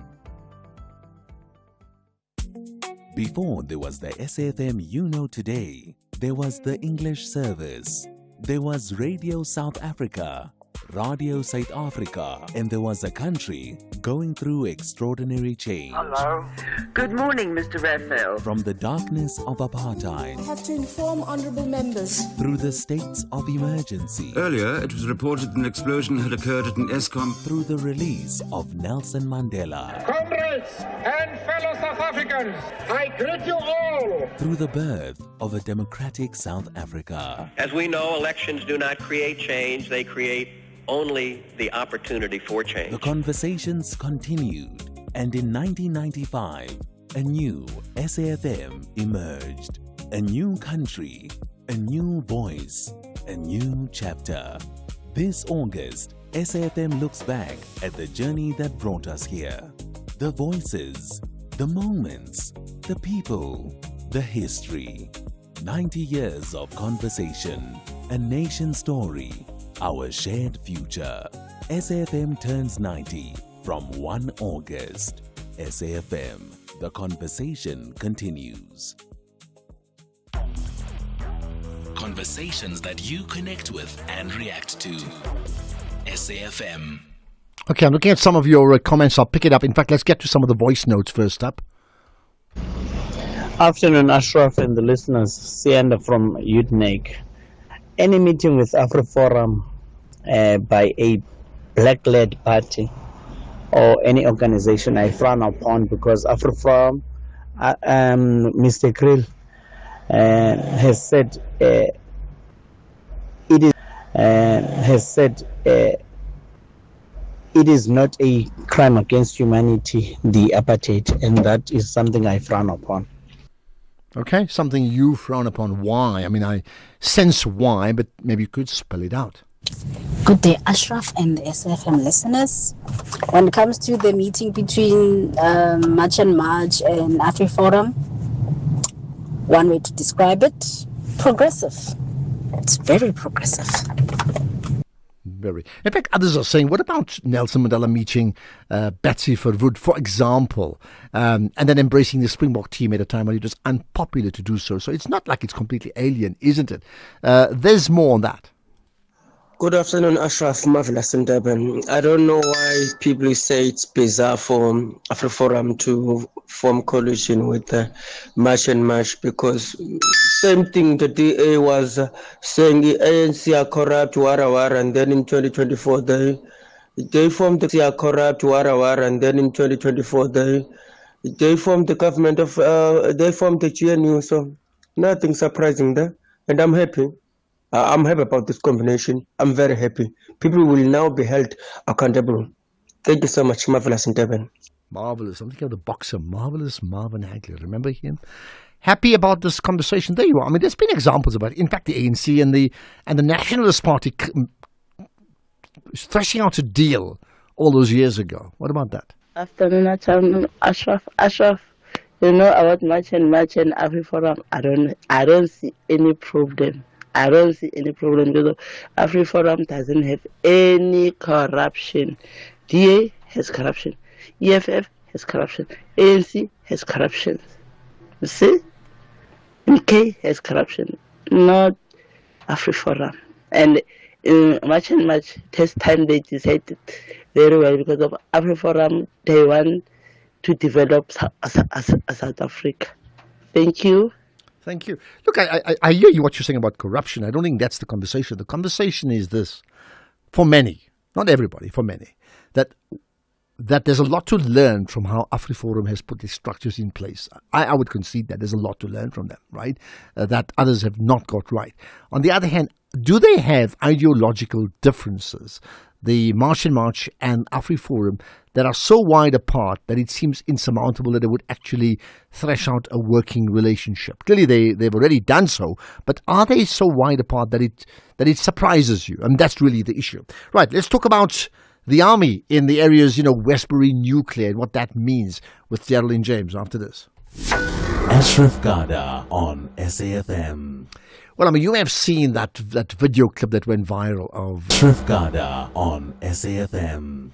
Well, I mean, you may have seen that video clip that went viral of when we talk about like a war zone shootout, I really mean a war zone shootout. I don't mean one or two pistols, like machine gun type, and just going tick, tick, tick, tick, tick. And it went on for a good few minutes. And in the midst of all of that, there was a woman, I can't say young, who said something like, I'm so excited, and I don't know why. And of course, people were dying, and there's been cases in that community, which is in Johannesburg, but also in the other communities like Reka Park and in the Western Cape, of people dying, and mainly propelled by what appears to be gang warfare as opposed to traditional crime as you would see it. Right? I understand now the army has been deployed to that area of nuclear, which is near Coronation and the Rahima Musa Hospital. You may be aware of it. So nuclear Coronation, Westbury. Let's get the thoughts of Geraldine James around it. She's an MP for Action SA, but also an anti-drug activist, and came to prominence around trying to fight the issues of drugs and how gangs control turfs in certain communities. Geraldine, appreciate you engaging us on the National Pulse. Thank you for having me, Ashraf. I'm actually so frustrated as I'm sitting here. I just stepped out of our parliamentary summit where we are addressing issues of drugs and gangs. And it almost feels as if though it's deja vu, going back and saying the same thing to the same group of people, and things just remain the same. We've had the deployment of SANDF. I was one of those parliamentarians that handed a letter over to the president, requesting for the SANDF to come in. But for them to come in and sort of just bring peace in our communities, just to sort of contain the situation while you have all the other departments also coming in, such as your DSD, such as your education, such as asset and forfeiture unit. But it would appear that SANDF was more like looking after SAPs here on the Western Cape, because that's what the members told us. The members said to us that we couldn't go into the drug houses because the SAPs was from that area, and they said to us, when you guys leave, our lives will be at risk. There was no level of intelligence as well. You rather have our SANDF members complaining about allowances that hasn't been paid, the categories, their living conditions and all sorts of things. But we also don't hear much from this joint Operation Prosperous, communicating with our communities and telling our communities what the successes are, how much drugs they got off the streets. There's nothing is forthcoming. We just see them driving like a wedding through our communities. Our communities are waving, and that's it. But I mean, let's understand this. Look, crime is rampant in our country. Drug abuse is rampant, and I don't mean just the intake. I mean the peddling of it, that we know. But why does it appear that no matter the attention of the SAPS, as well as in this case the army, to certain communities, right? And it appears like it's predominantly coloured communities, not exclusively so, but predominantly so. Why is it that no matter how much, and you made the point about deja vu, that it's a copy and paste that for some reason, I'm going back to the time of Don Matera, the late Don Matera, who tried to put a stamp out to the problems of the fast guns around Western Township. This just does not stop. Why is it that difficult to put a stop to it? Because everyone wants to shine. Everyone wants to say, my department does this. We have been saying and calling on government for years on end, since 2013, saying that this needs a whole of government approach. You don't see the social workers. The taps, we keep on mopping up, but the taps remain open. We don't see where's our border management, organizations that's meant to close our borders and monitor what's coming in at our ports. We don't see that. We don't see specialized operations happening, looking at how some people acquired certain vehicles and houses in our communities. We know that the big wigs, they don't touch the drugs. We know that also that there's no level of, like I said, there's no level of intelligence. So everyone just gets in a van, wakes up in the morning, gets into a van and drives around in the community aimlessly. Those SANDF members aren't from these communities, and then you have SAP saying to them, we can't go to the drug dealer's house because when we live here, when you are gone, we're going to be I hear that. Compromised. But I mean, here's the point. I mean, I understand the point about the lack of intelligence, so therefore knowledge gathering, and it's a problem. But maybe I'm being naive in asking this question. What is there to determine around the threats of drug dealers who are peddling in certain communities, and therefore the gangs who effectively drive those drug dealers, because there's a profit around it, and therefore the turf wars? What is wrong in understanding that this is unacceptable, and yet it continues in these communities unabated for decades on end? What is wrong in understanding that and say we have to put a stop to it? Yes, Ashraf, it is beyond me. We know that the drug trade, we know that gangsterism pays, we know that crime pays, we know that, we need to address the socio-economic issues within our community. There's just no political will. I said earlier on, while we are discussing here at the summit what needs to be done, how we need to sort of capacitate and how we need to resource police stations, those drug dealers, those gangs are also preparing. They too are planning and they 2 steps ahead of us. We continue to see a conventional approach to unconventional crime patterns within our communities. We continue to find that, drug cases take almost 10 years to conclude at our courts. By the time that forensic bag gets into the courtroom, it's been tampered with and the case gets struck off the roll. So it's an endless circle. But again, I'm going to emphasize the importance of a whole of government approach, and also it's time we get these gangs around the table. It's time we stop talking about them and we start speaking to them, because we all know who they are. They're our brothers, they're our neighbors, they're our sisters within our communities. But when you say get the gangs around the table, what are you suggesting? I mean, when you say get the gangs around the table, what are you suggesting? I mean, they inviting them to like a supper and they will actually say yes, and then somebody has a chat with them? What does that mean? Obviously, we need to have some intelligence in the room in terms of how we go about this. But I mean, I've gone into communities. I've gone into drug dens, Ashraf, where I speak to a dealer and I say, at which point do we start building and stop breaking? And I say to them, I've gone into drug dens, Ashraf, where I speak to a dealer and I say, at which point do we start building and stop breaking? And I say to them, I know you this big number and whatever, but I'm asking you, how can we talk? I know that, if we say to you, stop, how else are you going to put a loaf of bread? I understand that this brings money in, you are looking after your family, but are you prepared to have a conversation? And most times they'll say to me, yes, I am prepared to have a conversation. We are unemployed, and they come up with all sorts of excuses. So I'm saying if we can have that similar approach, all the station commanders, when you go into community, those stations and those members can tell you exactly by name. All right. They can just call them by name. So why don't they call them into a room and we talk about this and we talk about a way forward? Okay, quick answer to this. We're on to news time already. If we're saying that they continue doing what they're doing because crime does pay, right, and therefore they will not stop until something else pays more than crime, what is it that could give them more hope, that will pay them more than crime, for them to see stopping crime as a very attractive option?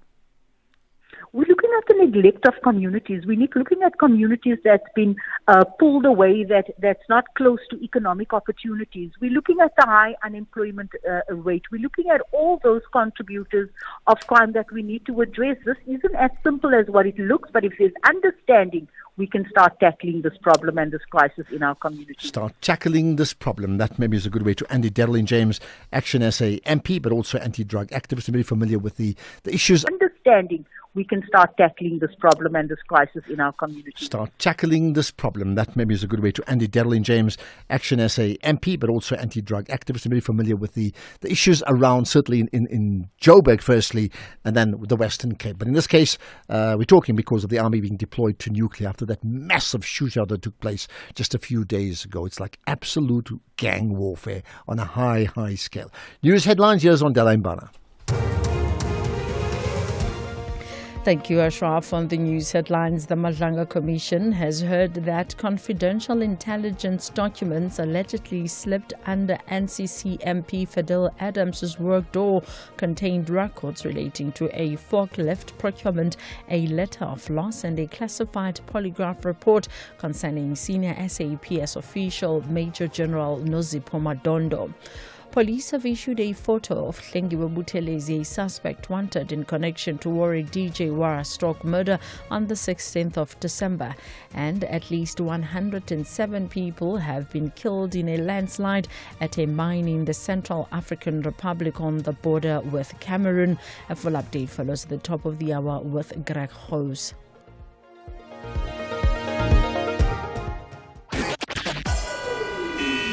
SAFM. guiding you through the rush hour traffic. So we started Ekurhuleni, started Joburg with a heavy backlog, N17. Now this is home to Brakpan Springs as you come between Wadeville and Boxburg. Single lane section on that N17 going east as you approach Rondebolt Road. Mike 1's heavy today from Houghton Estate all the way down through the Crown and into Boysons before you're out of that. N1 through Midrand getting busy with a queue heading up through Buccleuch interchange as far as about New Road at this stage. Looking okay around Pretoria on the N1 highway. That section moving generally okay at this stage. Durban, a major delay if you're on the N3 inbound has been for the last few hours. It's a truck that lost its load today between Pavilion Mall and Spaghetti Junction. The backlog is right through to Pinetown's Paradise Valley. If you're in Pinetown, take the M13, Cowies Hill, Westfield, come back on at Sherwood. Avoid the N3, Pinetown through Spaghetti Junction. Really heavy, really slow going through there. Pietermaritzburg bound is heavy. Ashburton up to Market Road. That's another breakdown in the roadworks. And if you're Durban bound on the N3, a crash just after Cato Ridge coming to Hammersdale. That's starting to queue quite heavily as well. Cape Town, police are dealing with an incident on Baden Powell Drive at Jafta Masemola. That's southern side of Khayelitsha between the sort of Jafta Masemola junction and the N2 highway.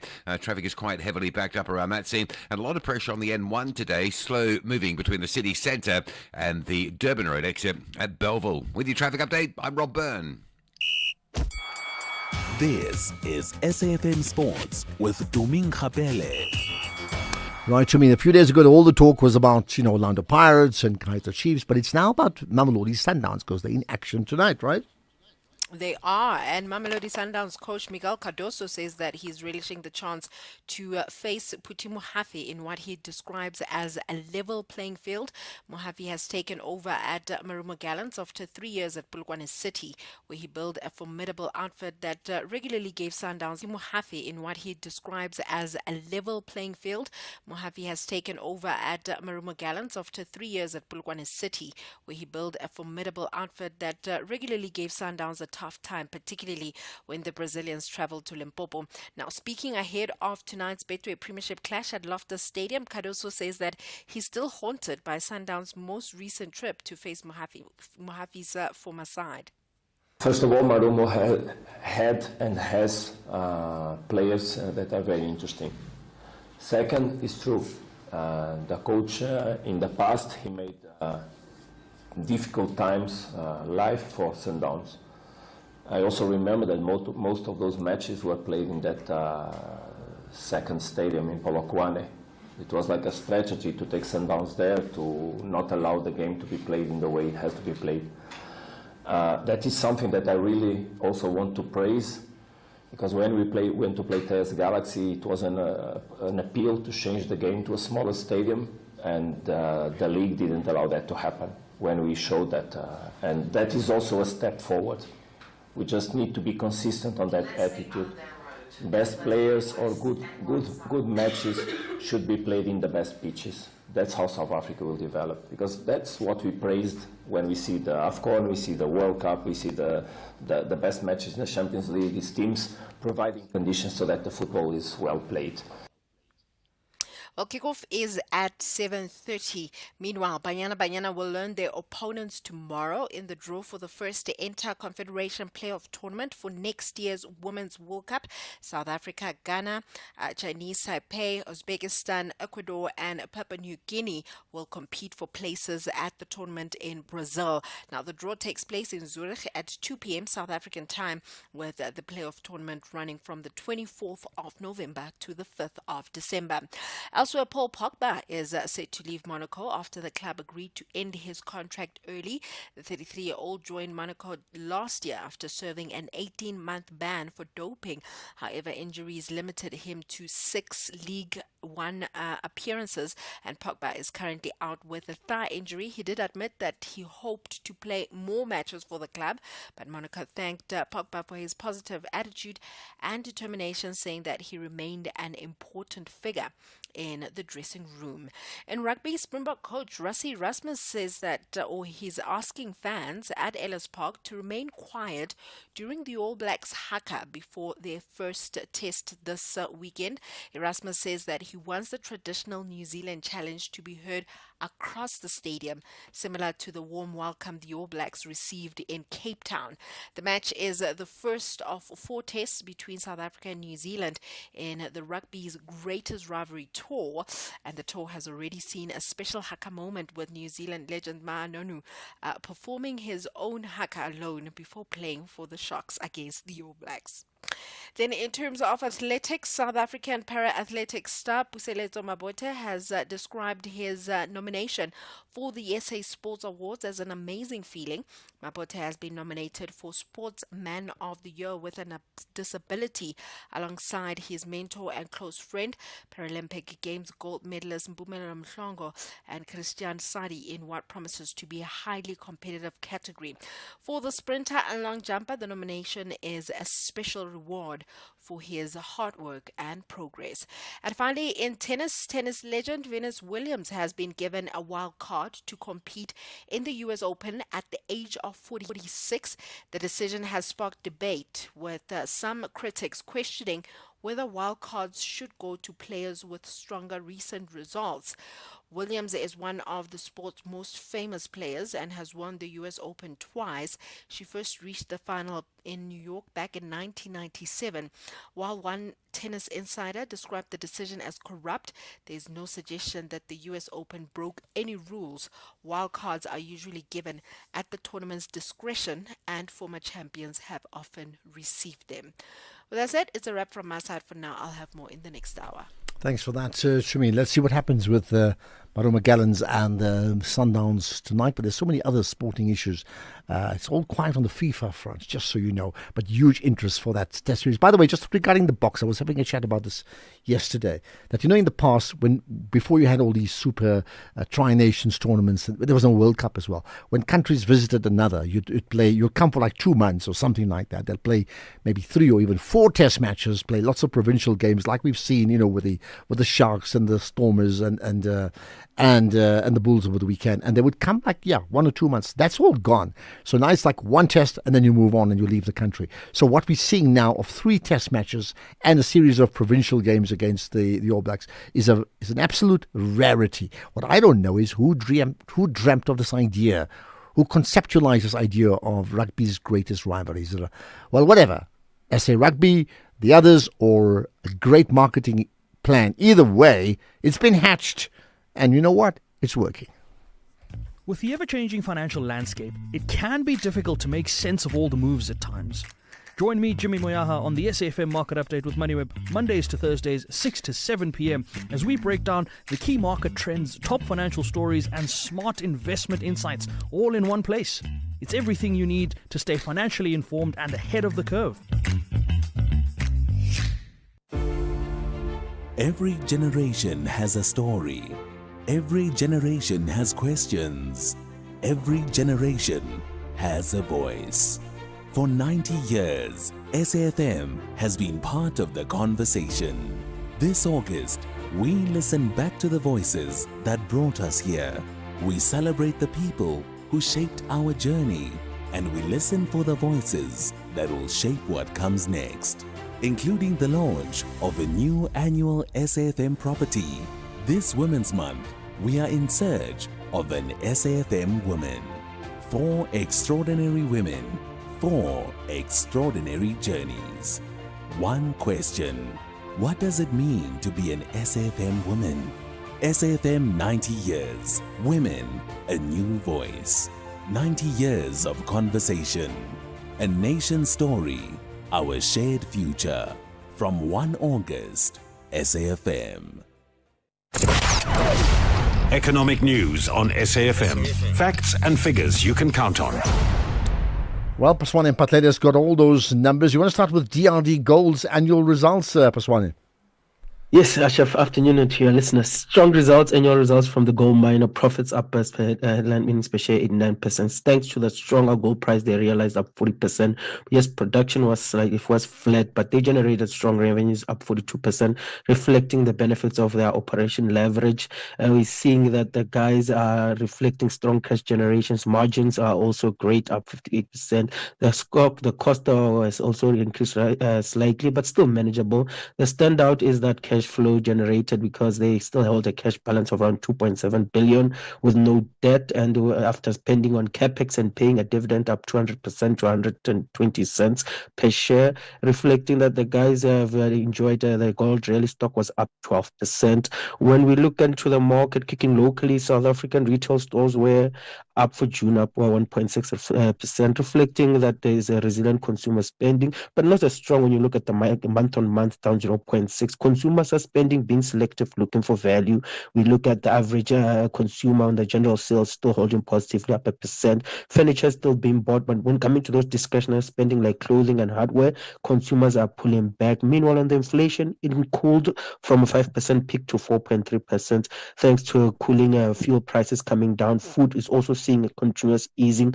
Municipality tariffs are also coming down, but from a core perspective, we're seeing a slight tick to 4.2, signaling that there is some sticky inflation going on, but this should keep the South African Reserve Bank continuously on a hold down. But from a core perspective, we're seeing a slight tick to 4.2, signaling that there is some sticky inflation going on, but this should keep the South African Reserve Bank continuously on a hold. Globally, the United States became the headline because they tried to solve their ongoing affordability issue. When you see the higher yields on the 30-year, we saw that Treasury announcing that they'll be doubling the size of the bonds they'll be buying in the market, especially those longer dated ones that have been older. And this has been welcomed. We've seen the market yields drop big time, even the dollar down 0.8%. As the Treasury increases liquidity into the market, gold price loved the news, up 3.5% at $4,475 an ounce. Platinum up 4% at $1,785 an ounce. Silver up 3.5% above $65. And general commodities are generally pricing higher. Oil prices up 0.8% at $91.50, continuously failing to make noise above 95, increasing the likelihood that it might pull back as to the 80s as we hear more developments around the US and Iran. On the equity front, US markets and the Nasdaq didn't make much noise, but S&P and Dow were up 0.5 because we had positive medical news with coming from Moderna. This is the vaccine guys announcing technological breakthrough in terms of a pneumotherapy around solving cancer, passing its final stage trial with of 1,000 patients, issuing a signal of confidence. The stock squeezed up 150%. When we bring it locally, the JSE popped 2.1%, thanks to the resource sector up 5.4%, minus leading those charts, while industrial 0.1%, thanks to the resource sector up 5.4%, minus leading those charts, while industrials are up 1%, financials were up 0.3%. When we look at the currency, the weaker dollar, the stronger the rand, 16.11 against the dollar, 18 rand 80 cents against the euro, and 21 rand 95 cents against the pound. You're right, got all of that. Thanks for that, Paswane. We have an hour of the markets. Don't miss that. 6 to 7 this evening on the national, on SAFM. So that's after the National Pulse. Across South Africa, online and on radio. SAFM, let's talk. Right, I need to hear what you have to say. And of course, I know that one of the great things about the show, in fact, about the whole of SAFM, is just how opinionated the audience is, right? So, and that's great as long as you can back up some of the statements you make, and of course you're entitled to a statement. Just back it up with whatever it is you comment on. Having said all of that, I need to hear you, Michael in Rebecca. Hi. Ashraf, the ANC went into a coalition with the Nationalist Party.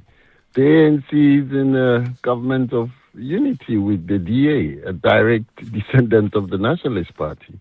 We sing their stem. We still sing it. So if March want to meet AfriForum to most probably pick their brains to see how they defend their people so well, what's the big deal? Okay, well, you made your point. What's the big deal? Thanks for that, Michael. I'm sure we're going to get a reaction on that. Chris in KZN. Go for it, Chris. Afternoon, Ashfa. Yeah, good talking to you. For answering me, man. Thank you. Thank you. I've been just waiting for so long. I've been trying every time to get in, but I'm lucky today. Thank you anyway. Look, I just want to speak about this, marriage of just convenience. go for it. Go for it. marriage of convenience between March and AfriForum, and I find it very strange how hypocritical people are. Like most of Africans, we are just living with a Stockholm syndrome, Now going to your masters, you must learn how to fight your own master. Because this Jansina, you want to tell us how it's going to address issue of the land with AfriForum and these people who have clearly put their agenda, like they want to defend Afrikaners and they want to defend what they have. Yeah, but what about strategic alliances? I mean, clearly, if you go back to the ANC and the nationalists, and you go back to others, you can differ dramatically, but you can have strategic alliances in the moment to say, for now, and in fact, that's what coalitions are. They're strategic alliances. Can't we have that? Yeah. Okay, I think Chris is gone, but point made. Let's get more. Mandla in Harry Smith. Manda, hi. Yes, good afternoon, sir. Yeah. Then I wanted actually to speak about the Aldrin. You see, Aldrin Sampier, but no, he's not listening because there is a gentleman that phoned his show, you see, introducing himself as Ilion Mark. Then Aldrin was so, hey, Ilion Mark, but he said, no, Ilion Mark, you see. Okay, let me talk about... What does that mean? I'm missing you completely. I don't know what you mean. You're missing me completely. You see, now there is a caller, Aldrin could remember that there is a caller that introduced himself as Ilion Mark. Right. And then Aldrin was so amazed, he thought that Ilion Musk is calling, you see. Okay. Was that today or a long time ago? No, he was doing his own show. But okay, before. All right, got that. Yeah, before, all right. Yes. Okay. Okay, let's go to AfriForum and the March and March. Yeah. You see, those people can make a very, very strong party just before. They can make a very a good impact if they can form a party before the 4th of November. Then mark my words, if they can think about that, then they will attract many people. Well, who are you saying? You mean March and March forming a party with AfriForum? March and AfriForum, yes. If they can make a political party or something like that before the local election. All right. Look, I think, I say to be corrected, I think the doors closed for this local government election, my understanding. But there's a certain period to register, but Keys will help me on that actual deadline. But I mean, let's say beyond 4th of November, are you foreseeing that they would actually form a party one day? Yes, they can, because now, you see, if such parties, if a white party, you see, I'm not a fan of AfriForum, I'm not even a fan of this March and March, you see, but actually, if they can sit down on a round table and discuss politics or service delivery amongst the people on the ground, you see. Okay. Then they will make a very all right. Well, how big an impact will they make? That's the big question. Mandla, thank you for that in Harry Smith, right? Yeah, well, I mean, strange things happen in the world. If you asked me a while back that the Nationalist Party would actually effectively shut down when they were so dominant in South African politics, I would say unheard of. And then they changed name, in fact, merged, I understand, with the Democratic Alliance, which was the opposition party. Then the Nationalists effectively collapsed. And now they are in collaboration, because it is, I mean, that's what the GNU is with, the party that they were once sworn enemies on the opposite sides. But I mean, that's part of a negotiated settlement first in the 90s. And then effectively, can we call this a negotiated settlement even now? Although it's very clear from all of them, even those within the GNU, there's not a day that those parties within the GNU don't take potshots at their chommies within the GNU. It does not stop them from publicly saying we're together and then publicly also taking potshots at them. We are living in a remarkable world, but maybe it's not unusual. It happens in other countries too, isn't it? In case you missed it. Herman Mashaba, he's the last one to talk. He promised 2 years ago, I'm going to spend my money, I'll get those people out of Lily Mine. Where are they? They're still there. Michelle, when you hear something like that, I mean, like I said, you could be sitting on an island somewhere, but you take this criticism. You must have a very thick skin. And how do you respond to something like that? Well, I'm used to people who are drunk calling radio stations, and I mean, you can hear this person is not sober. That was Nightfall with John Gericke. Ashraf Garda on SAfm. Right, more to come. In fact, I want to get to some of your WhatsApp comments. There are many. And if you're a first-time caller, even if it's a WhatsApp voice note, let me know so I know. You can also text, you have that option too. And you can also tweet as well. And there are people doing so. So, for example, Zwelid Zashwe, if I've got that right, saying, we need to be critical in our discourse. The core accusation of hypocrisy directed at the March and March movement highlights a double standard in how political and civic alliances are judged in South Africa. Now, I mean, there's more to that. I'm not going to read it all. But the point is, the media does ask questions. The media is not there to say this is wrong and that's right. It is right to ask questions, like questions have been asked about the GNU as well. It has been asked about them. And Johnny in Kondo, go for it. What's your point? Thanks, Ashraf, for Thank taking you. my call. Yeah, I think these ladies, these people from March and March are showing more signs of of wiseness. They are visionaries, and they know what they want.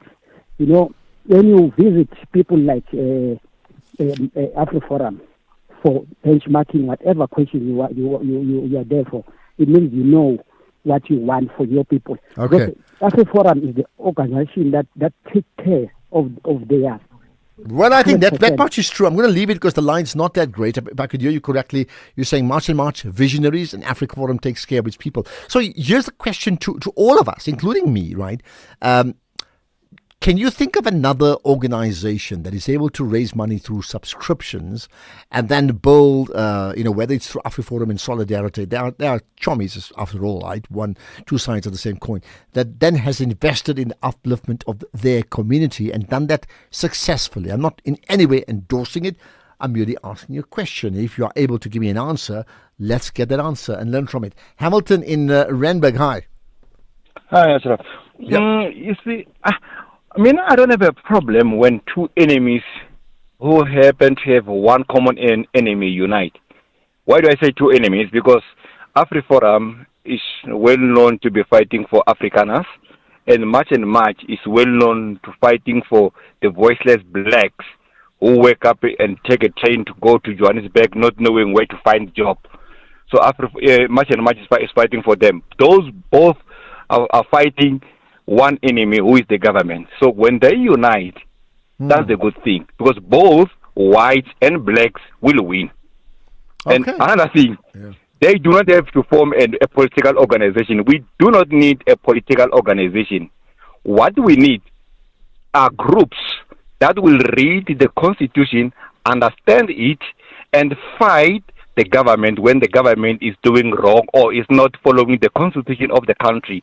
That which is being done now by AfriForum, because we have seen them taking the government to court for several times. Okay, I got that. I'm going to move on. You've made your point very, very clearly. I mean, there's nothing wrong in them coming together with different agendas because they are bringing everybody together, black and white. Now, that's an interesting thought. Remember that phrase, the Rainbow Nation? Carabello in Cape Town, hi. Hi, how are you? Yes, I'm good. I hope you're well. Go for it. What's your point? It's not a fact, but I wouldn't be surprised if AfriForum is funding March and March because they want to drive a narrative that Africa has got riots and fights and some sort of instability, to sort of make it a point to America that yes, there is some, instability in South Africa. All right, I hear that part too as well, Carabello. Let's just, it's a bit unclear, but I get your point. Thank you for that. Let's pick up another call. And one of the things, if you ever had any doubt about just the widespread reach of SAfm, I mean, here it is. You go from, Cape Town to PE or Klebechan, then you get to Joburg or Pretoria, and then you get Potch as well in the northwest. Zunguza, go for it. What's your point? Hi, Ashraf. Yeah, good talking to you. Please tell my people, we seem to have a misconception when it comes to votes. Vote alone won't put food on your table. What will put vote on your table is a skills training. You can go from part to part, nothing will change in your life. Okay, what then is the purpose of a vote then? I mean, according to you. Okay, the purpose of a vote, I want a government that will put laws in place. When I vote for government, I vote for roads. That is the purpose of a vote then, I mean, according to you. Okay, the purpose of a vote, I want a government that will put laws in place. When I vote for government, I vote for roads, hospitals, schools, health, many other things. Those are the primary things that I vote for.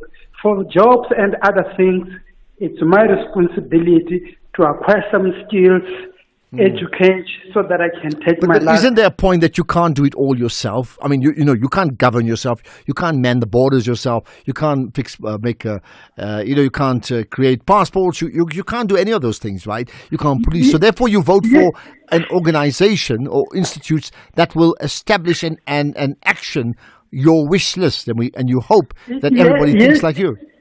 Yes, Ashra, but it can't be that always we seem to have relegated our responsibility to government. Everybody just expects this blaming. We are not the kind of people who are able to come together to plan what can we do for our country.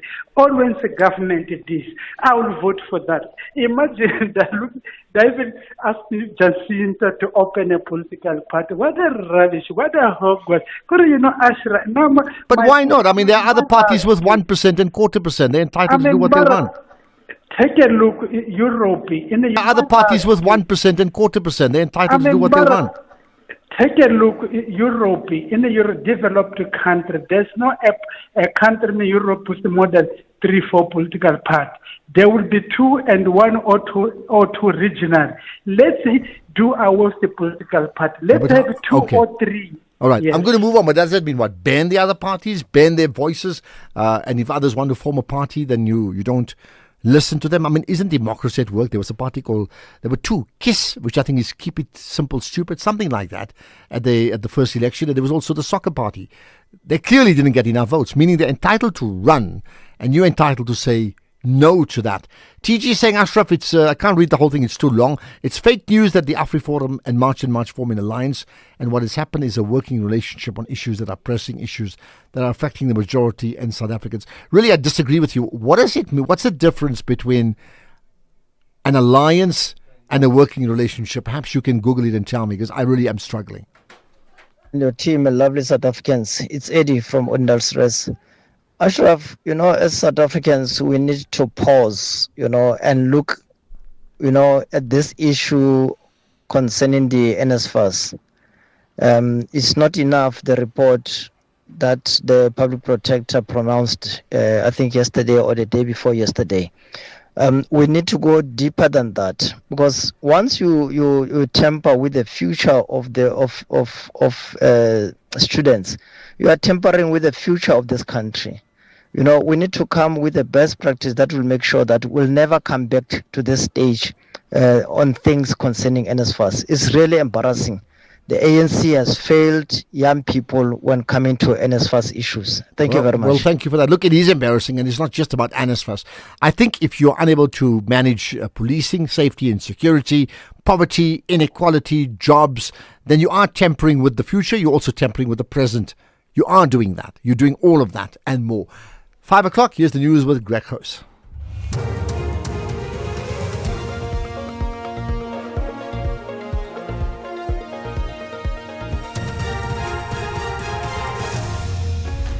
Thank you, Ashraf. More details of documents under MP's door in ANC Eastern Cape. PC is reinstated. Good day to you. The Matlanga Commission's heard that confidential intelligence documents allegedly slipped under National Coloured Congress MP Fadil Adams' work door contained records relating to a forklift procurement, a letter of loss, and a classified polygraph report concerning Senior Police Service Major General Nozipho Madondo. Adams testified that the contents of the documents suggested possible misconduct and prompted him to open criminal cases in 2024. The confidential intelligence documents have been a bone of contention at the Commission, with commissioners raising concern about why Adams didn't refer them to the relevant institutions for investigations. Adams was being led in evidence by advocate Lee Ngube. I mentioned it to Ian Cameron. I didn't take it to him. And what was his attitude towards it? You seemed genuinely worried. Okay, and when would you have done that? If it wasn't the same day, it would have been the next day, ma'am. Okay, so you take it to Mr. Cameron, and what is the reason for taking it to him? He's my portfolio chairperson. I didn't take it to him, I mentioned it to him. I said, I've got these documents, they look pretty serious. I did not... Described it to him? Yes, ma'am. The ANC's Provincial Executive Committee in the Eastern Cape has been temporarily reinstated while the party's waiting for a decision by the Supreme Court of Appeal on the legal dispute of its provincial task team. The announcement was made during a meeting convened by the ANC's Secretary-General Fikile Mbalula. The party petitioned the Supreme Court of Appeal to overturn a judgment handed down by the High Court in Makhanda, nullifying its provincial task team. The matter is expected to be heard next week. Provincial ANC Chairperson Oscar Mabuyane wanted to embrace this intervention as an intervention that is meant to help the ANC move forward, to solidify and strengthen our program for elections. We've got elections coming. Let's all be preoccupied with elections and focus on elections and make sure that we are all volunteers of the ANC. We want to see strengthen our program for elections. We've got elections coming. Let's all be preoccupied with elections and focus on elections and make sure that we are all volunteers of the ANC. We want to see people on the ground. People must not become volunteers because they are leaders. Even if you are not a leader, you must be a volunteer. Even if you are no longer in the structure, let's see you on the ground. Let's see you doing door-to-door. We've been observing some funny tendencies. The Cape Town Regional Court, in the case of a former Miss South Africa contestant and Miss Universe Nigeria, Chidima Adachina, has ruled that she cannot make a decision to confirm Adachina's detention pending her case at the Western Cape High Court. Her legal representation launched an application at the High Court to challenge, among others, the decision to withdraw her South African ID. The court has heard that she had taken proactive steps to legalize herself in this country, and this happened before the immigration interview and her arrest in June. The matter has been postponed to February next year.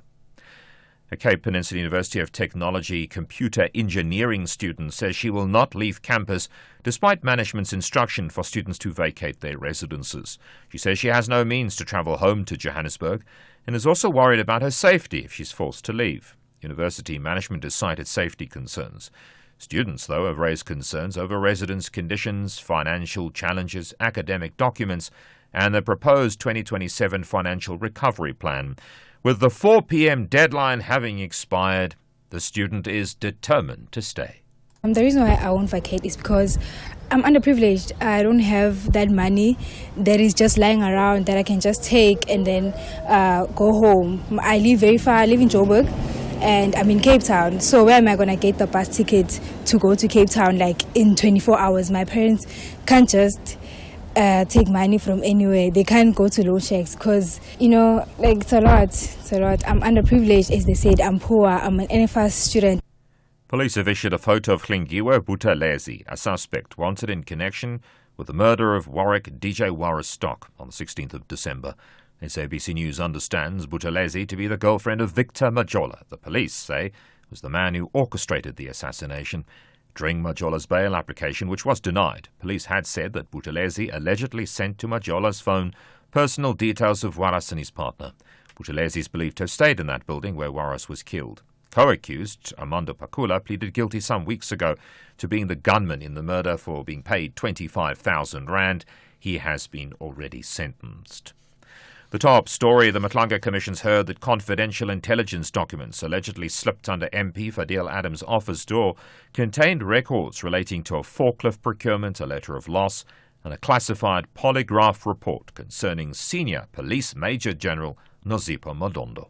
That's SAFM News. I'm Greg Khosa. In sports this hour, Kekana says Sundowns have nothing to prove ahead of clash against Marimo Gallants.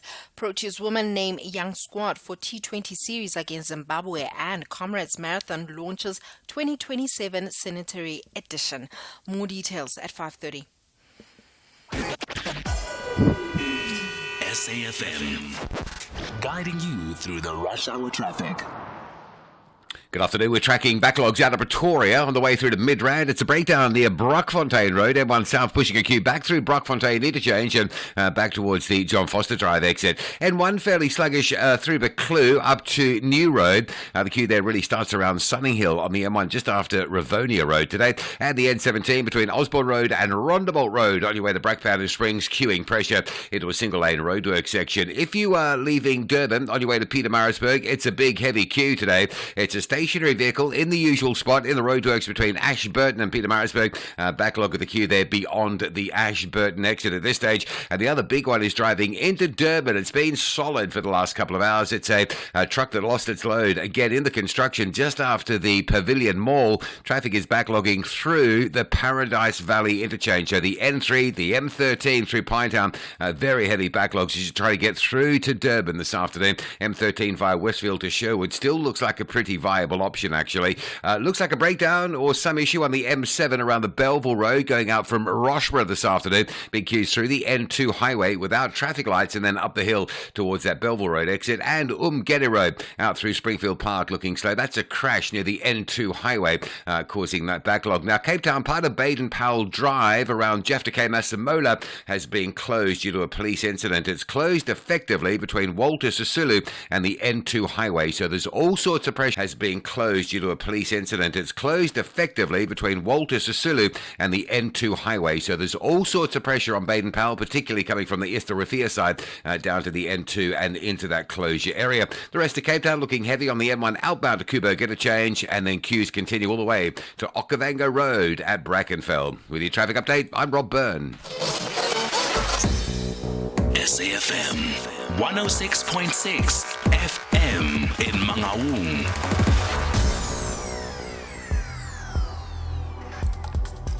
The National Pulse with Ashraf Garda on SAFM. You're listening to the National Pulse, weekdays 3 to 6 p.m. I tell you what, I mean, you heard that chat I had with Geraldine James earlier on, right? Around the army now moving into the 6 p.m. I tell you what, I mean, you heard that chat I had with Geraldine James earlier on, right? Around the army now moving into the nuclear areas, so nuclear Westbury, which is the area near Coronationville, the nuclear areas, so nuclear Westbury, which is the area near Coronationville.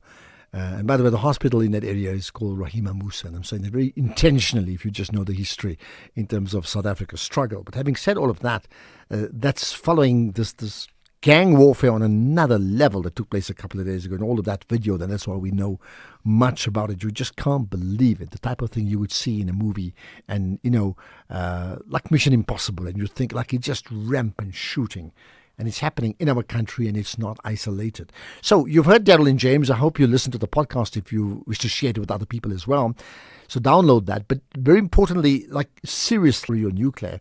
But the one common denominator, Westbury Nuclear, Rega Park, and many of the communities on the Cape Flats in Cape Town, is they are predominantly coloured communities. I can't necessarily put a finger to so why, but they exist. So if you are particularly if you are from those communities, why do you think it is as rampant as it is? Which is very different to crime, just normal crime, if I can call it normal crime, stealing your cell phone, stealing your car, that type of thing. This is people from one community fighting against each other and into a shootout, fighting for space, fighting for, the drug route, so to speak, if I think about that. But why do you think that's the case? Perhaps share your own thoughts, because I want to get the human story around this. Why is it happening?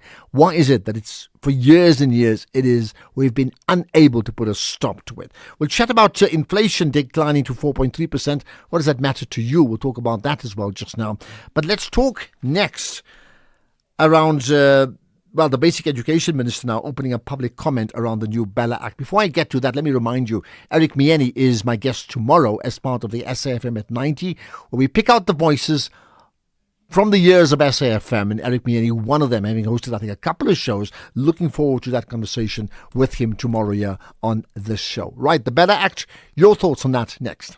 The pain of losing a loved one is never easy. At Clientele, we understand that burying loved ones with dignity truly matters. Our funeral plans pay out cash within just 24 hours, and you receive 200 Rand airtime when you claim. Plus, we cover up to 13 people on one plan. SMS SAFM to 48031. That's 48031. Clientele Life is an authorized FSP and licensed life insurer. T's and C's online. Standard rates apply. Every victory begins with a dream. No stopping Tennessee Fodambile. Every medal tells a story.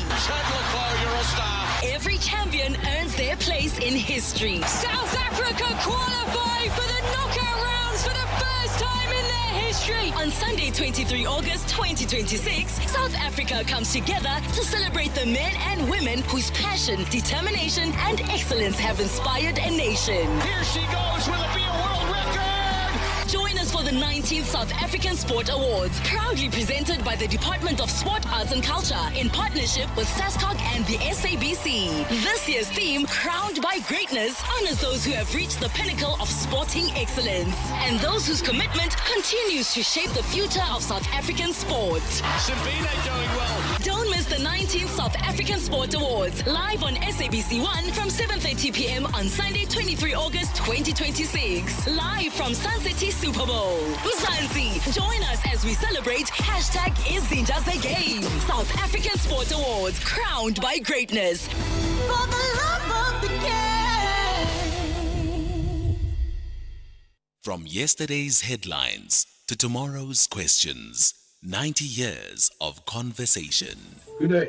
I am Christo Mangede, Executive Director of the F.W. de Klerk Foundation. And congratulations to SAFM on reaching this incredible milestone of 90 years on air. For nearly a century, SAFM has been a true cornerstone of our national conversation, fostering robust debate, keeping citizens informed, and reflecting the diverse tapestry of South African society. May the station continue to champion independent journalism. South Africa has changed. SAFM has evolved. The conversation continues. SAFM. Ashraf Garda is streaming live now on Facebook, YouTube, and X at SAFM Radio. Right, by the way, let me tell you, we'll chat to Jonathan Jansen coming up later on. He's a professor of education at Stellenbosch University, and he's questioning the debate around university rankings and whether this fierce competition actually matters or in fact is harmful. That comes up later on. We'll stay with the issue of education. The Basic Education Minister Siviwe Kwarube, has published the rankings and whether this fierce competition actually matters or in fact is harmful. That comes up later on. We'll stay with the issue of education. The Basic Education Minister Siviwe Kwarube, has published 3 sets of draft regulations and a related draft notice under the BELA Act, which is the Basic Education Laws Amendment Act. And that is for public comments, right? So let's understand what the plan really is. Basic Education Laws Amendment Act. And that is for public comments, right? So let's understand what the plan really is. With me now is the ministerial spokesperson and the media liaison officer for the Department of Basic Education. That's Lucanio Banga. Appreciate your time. And Lucanio, thanks for joining us on the Net Pulse. Ashraf, good afternoon to you and to your listeners. Thank you. So, first of all, let's just get. There's been so much conversation on the BELA Act, right, or the BELA Bill before. Where are we at, firstly, with regard to what was the bill and now is an act? Where are we at? So you will understand, Ashraf, that the President assented to the bill on the 13th of September 2024. The bill then will become operational after it was countersigned by the Minister in December of 2024. So the bill has been law ever since then. Now the bill required that there are certain regulations when it became the Act that needed to be developed to guide the implementation of the Act. The Minister had made a commitment at that time that she was going to ensure that implementation of the Act is done in a responsible manner and in a manner that is in the best interest of the 13.7 million learners in the classroom. The Minister released 3 draft regulations before, and these are some of the regulations that we've spoken about, Ashraf. They relate to the admissions, school admissions and capacity. They relate to the management of learner pregnancy, but those have been released earlier, just released last year. And as part of that continuing implementation, the minister has now released 3 more draft regulations, plus a draft notice that's related to the Bella Act. So you can really see that we've gone a long way towards responsible implementation of the Bella Act, not in the interest of any particular individual or interest, but in the best interest of the 13.7 million learners that are in our schools. And that's where we are and how far we are now. We've opened all of those for public comment because, again, government and governing and policy making should be open in a democratic society and allow everyone to have their say. So let's be clear. I mean, amongst the 2 or 3 key issues that have been put up for public comment, maybe just talk us through each one of them so we understand it. So the first is the draft notice on SGB elections. So one of the things that we're doing with that draft notice is to bring SGB elections to the 21st century by now allowing for the first time a provision for schools that do have the capacity to introduce online voting for SGBs to be able to do so, but also to govern as to what are the requirements that you should have to have an SGB or to stand for SGB elections. So that's now open out there, and it's very important for parents to be involved in the SGBs. It really does make a difference when there is participation of parents in a particular school and how it performs. The second is the draft regulations related to EMIS, and that's the management of information in our schools. And this is to again ensure that we bring education to the 21st century. We allowing the public to have a say on what kind of information will be kept, how it will be managed on our online system, and how it's distributed and how it's accessed and how it's archived and managed. And then we have the draft regulations that have to deal with remuneration of teachers outside of or additional to the work that they do as teachers. Now, this is just again to bring ethics and sort of teacher employment in line with government regulations and government requirements for anyone to have permission to be paid outside of government. Now, I understand I'm not going to ask you to debate it because, I mean, they put up for debate. What then is the process? I mean, from now to when? What's required of the public? So the public can have a... From now to when? What's required of the public? So the public can have a look at the draft notices themselves because they do explain how you can be able to participate in the process. They are available on the education.gov.za website under public comments or call for comments. And then there's a prescribed manner in which you can be able to add your view, and there are the dates that are set out there. It's the 5th of September is the deadline for the public to give their inputs, but there's a form that shows you how you can be able to make your input. And then you can also walk in your inputs if you wanted to 222 make your input. And then you can also walk in your inputs if you wanted to 222 Student Street in Pretoria, where the ministry is located. And let's end with this. I mean, once a person gives an input, I mean, that an input is not the same as a referendum. Let's put it that way, where you goes to a vote, yes, no, shall we do this? What happens then to input? So the input is substantively dealt with, where we put it on, and we do get a huge volume of input. Goes to a vote, yes, no, shall we do this? What happens then to input? So the input is substantively dealt with, where we put it on, and we do get a huge volume of input, and that's why sometimes lawmaking and policy making takes so much time, because we have to go through each and every input that is put out there, and then we can have sort of the department as well as the minister apply their mind to the input that has been put there. So there's no input that will not be sort of taken into consideration, so that when the regulations are finalized, they have taken into account what is the view of the public. But we make it very important, again, as you mentioned, Ashraf, that this is not a referendum, and this is not an opportunity for people to rewrite the Bella, as you mentioned, Ashraf, that this is not a referendum, and this is not an opportunity for people to rewrite the Bella Act, but it's an opportunity to manage how it is responsibly rolled out through the regulations, and that's what the input is for. And here's a quick question from a listener, part of the Pulse community. Are any schools going to teach maths, science, etc. in vernacular? Talking about the language policy. Quick response on that.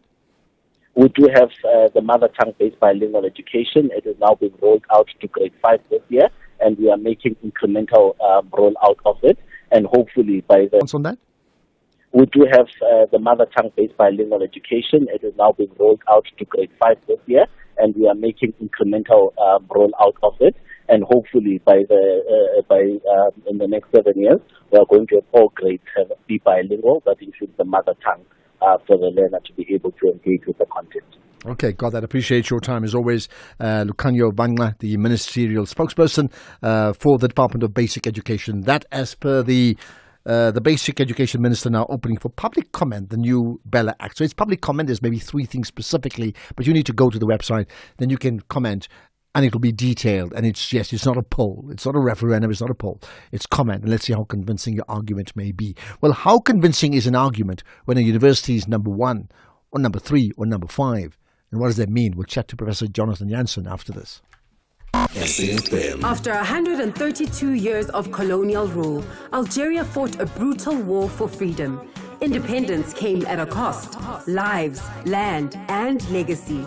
But from that struggle came strength. Today, Algeria stands sovereign, steady, and self-defined. I was with Hector Peterson when he was shot. The boy was in that picture where a boy was carrying. He was the first student I saw going down. I saw him being shot on the head and he fell down. This is what we are becoming. SAfm, leading the conversations that move us.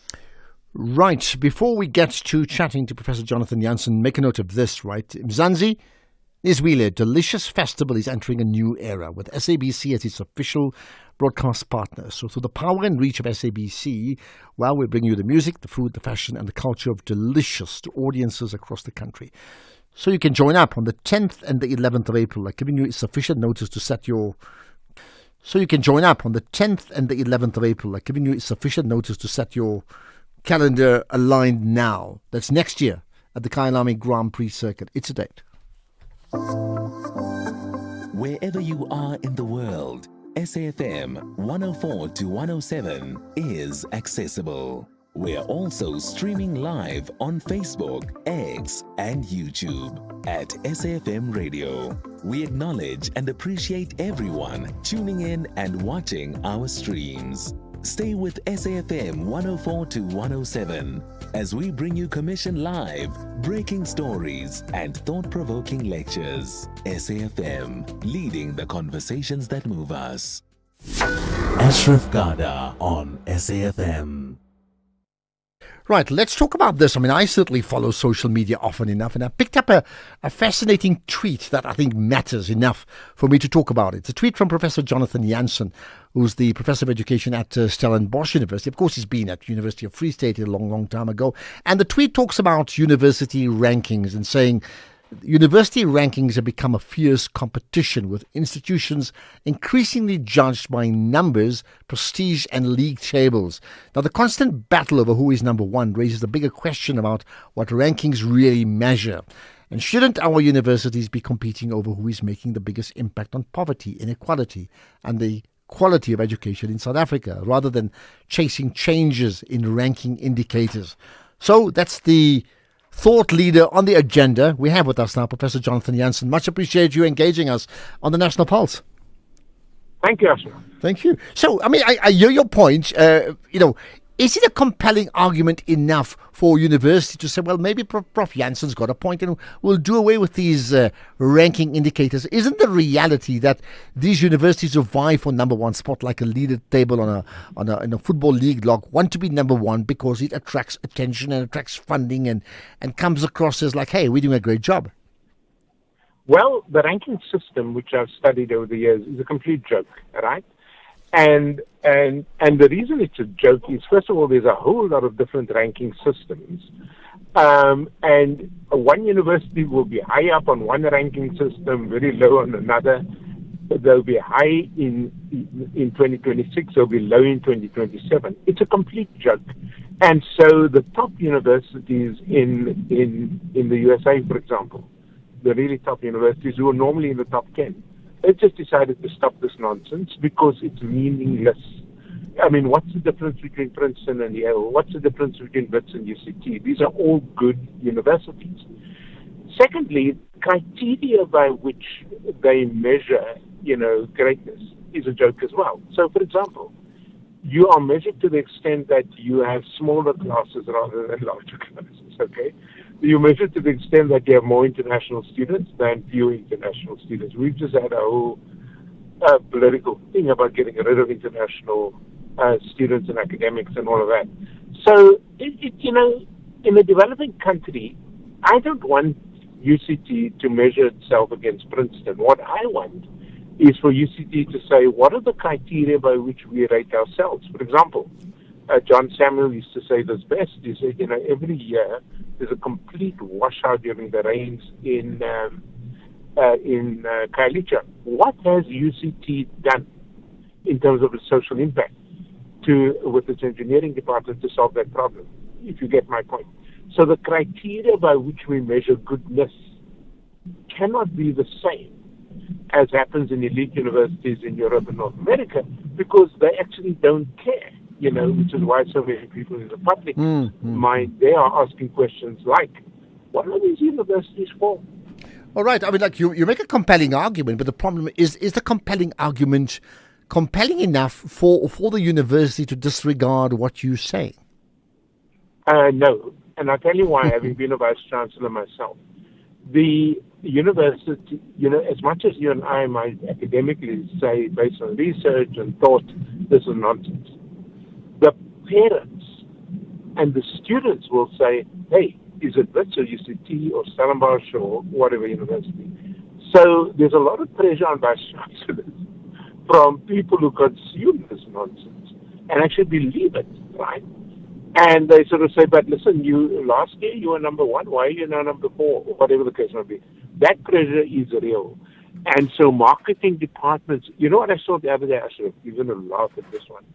You know what I saw the other day? In the midst of all this fight between UCT and Wits, I was coming down past Grooteske Hospital, it's called Hospital Bend, and I saw a Jamish, which is UCT's most public image, of student transport and staff transport.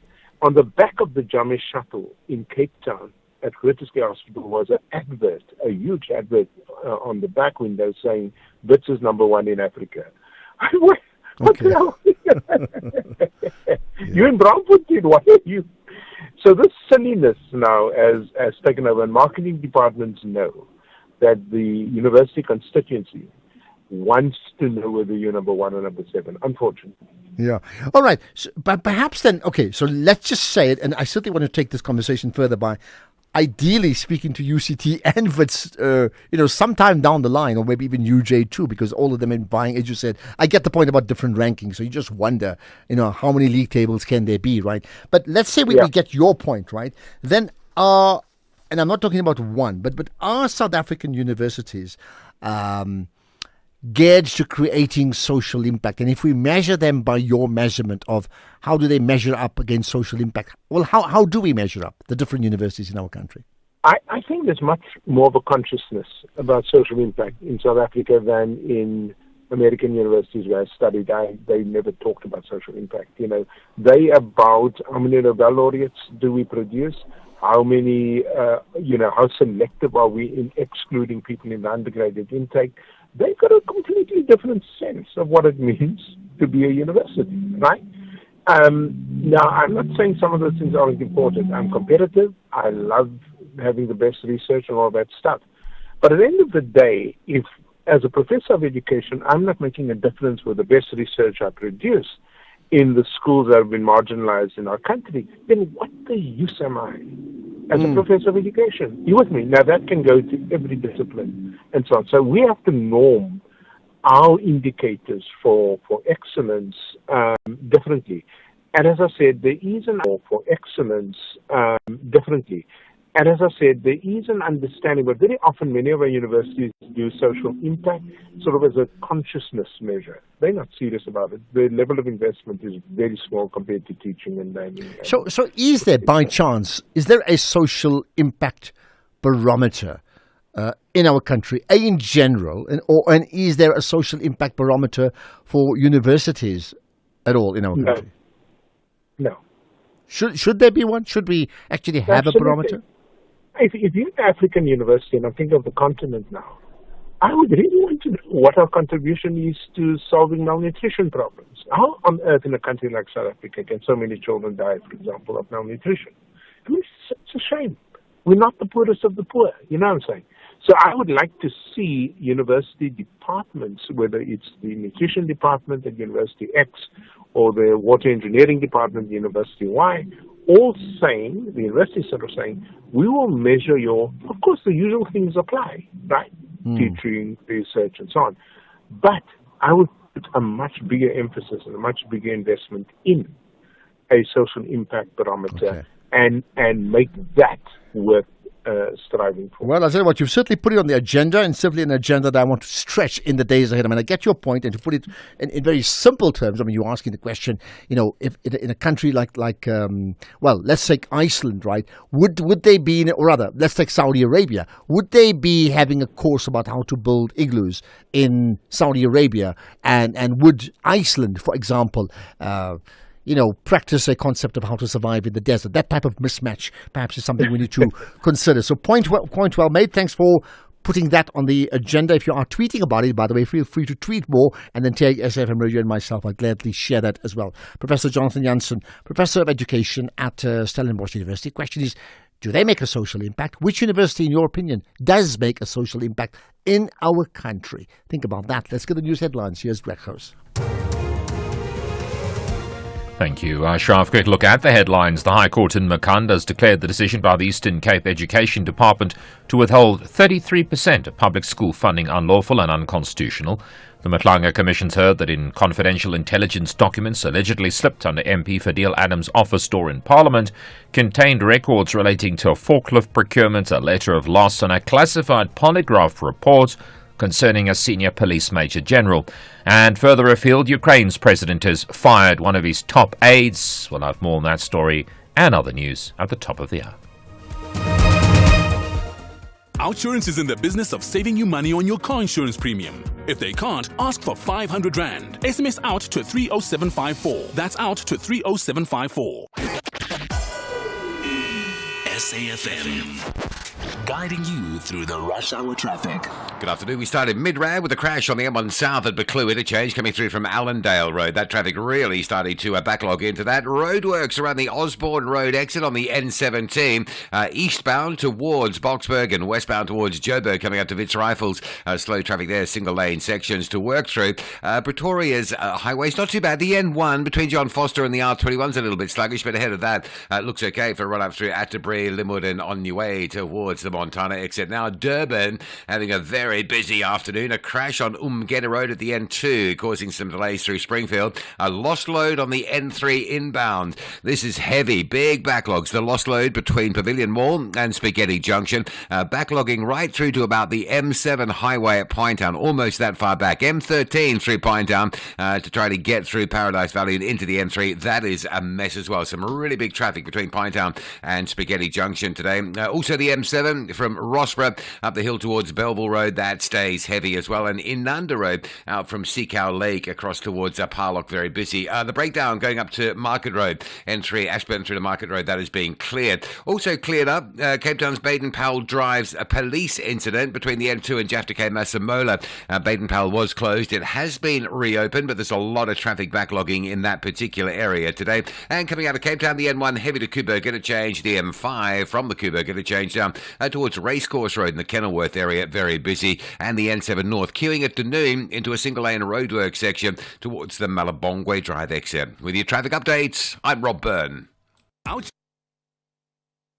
Right, thanks for that, Robin. By the way, think about this. Deciding to binge that new series may cost you your beauty sleep, right? But deciding to stay with your current car insurance. About this. Deciding to binge that new series may cost you your beauty sleep, right? But deciding to stay with your current car insurance could be costing you thousands of rands in savings a year. Now, with Outsurance, a 58-year Loretta saves 479 rand a month on a 2017 BMW 320. Switch to Outsurance, you too could be one quote away from having more money in your pocket every month. SMS out to 30754. That's it, out 30754. It's a licensed insurer and FSP, T's and C's, and further information available online. Outsurance will go out of their way to try and save you money on your car insurance. If they can't, ask for 500 Rand. SMS out to 30754. That's out to 30754. This is SAfm Sports with Doming Khapele. Right, well, by the way, any comments on Professor Jonathan Janssen's thoughts and the Bella Act? Welcome. I want to pick up those calls in a moment. Let's talk then to me about Mamelodi Sundowns.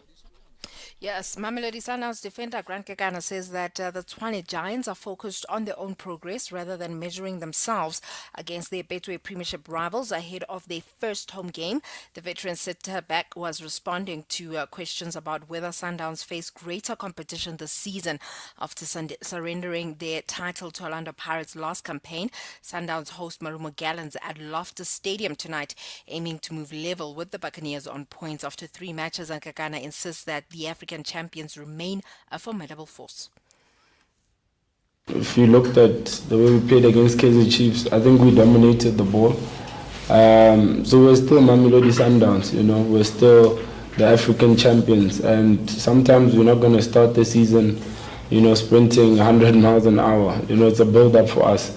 And that's why I said in the beginning that there's a lot of positives that we can take from the games that we played. I don't think we lost a game this season, and we played 3 games. And in all the games, I think we're dominating. So that's where we are right now. Banyana will learn their opponents tomorrow in the draw for the first Inter-Confederation Playoff Tournament for next year's Women's World Cup. South Africa, Ghana, Chinese Taipei, Uzbekistan, Ecuador, and Papua New Guinea will compete for places at the tournament in Brazil. The draw takes place in Zurich at 2 p.m. South African time, with the playoff tournament running from the 24th of November to the 5th of December. In cricket, the Proteas women have named a 15-player squad for their historic 5-match T20 International Series against Zimbabwe in Bulawayo from the 11th to the 19th of September. Captain Laura Fawad will lead the side with 3 players receiving maiden call-ups: Caitlin Venkard, Ntabiseng Nini, and Luyanda Nzunzu. And the squad also includes Captain Laura Fawad will lead the side with 3 players receiving maiden call-ups: Caitlin Venkard, Ntabiseng Nini, and Luyanda Nzunzu. And the squad also includes Faye Tancliffe and Annika Bosch, and several players who missed the T20 World Cup in England. All 5 matches will be played at Queen's Sports Club. Meanwhile, the Comrades Marathon Association has launched the 2027 Comrades Marathon, which will celebrate the race's 100th edition.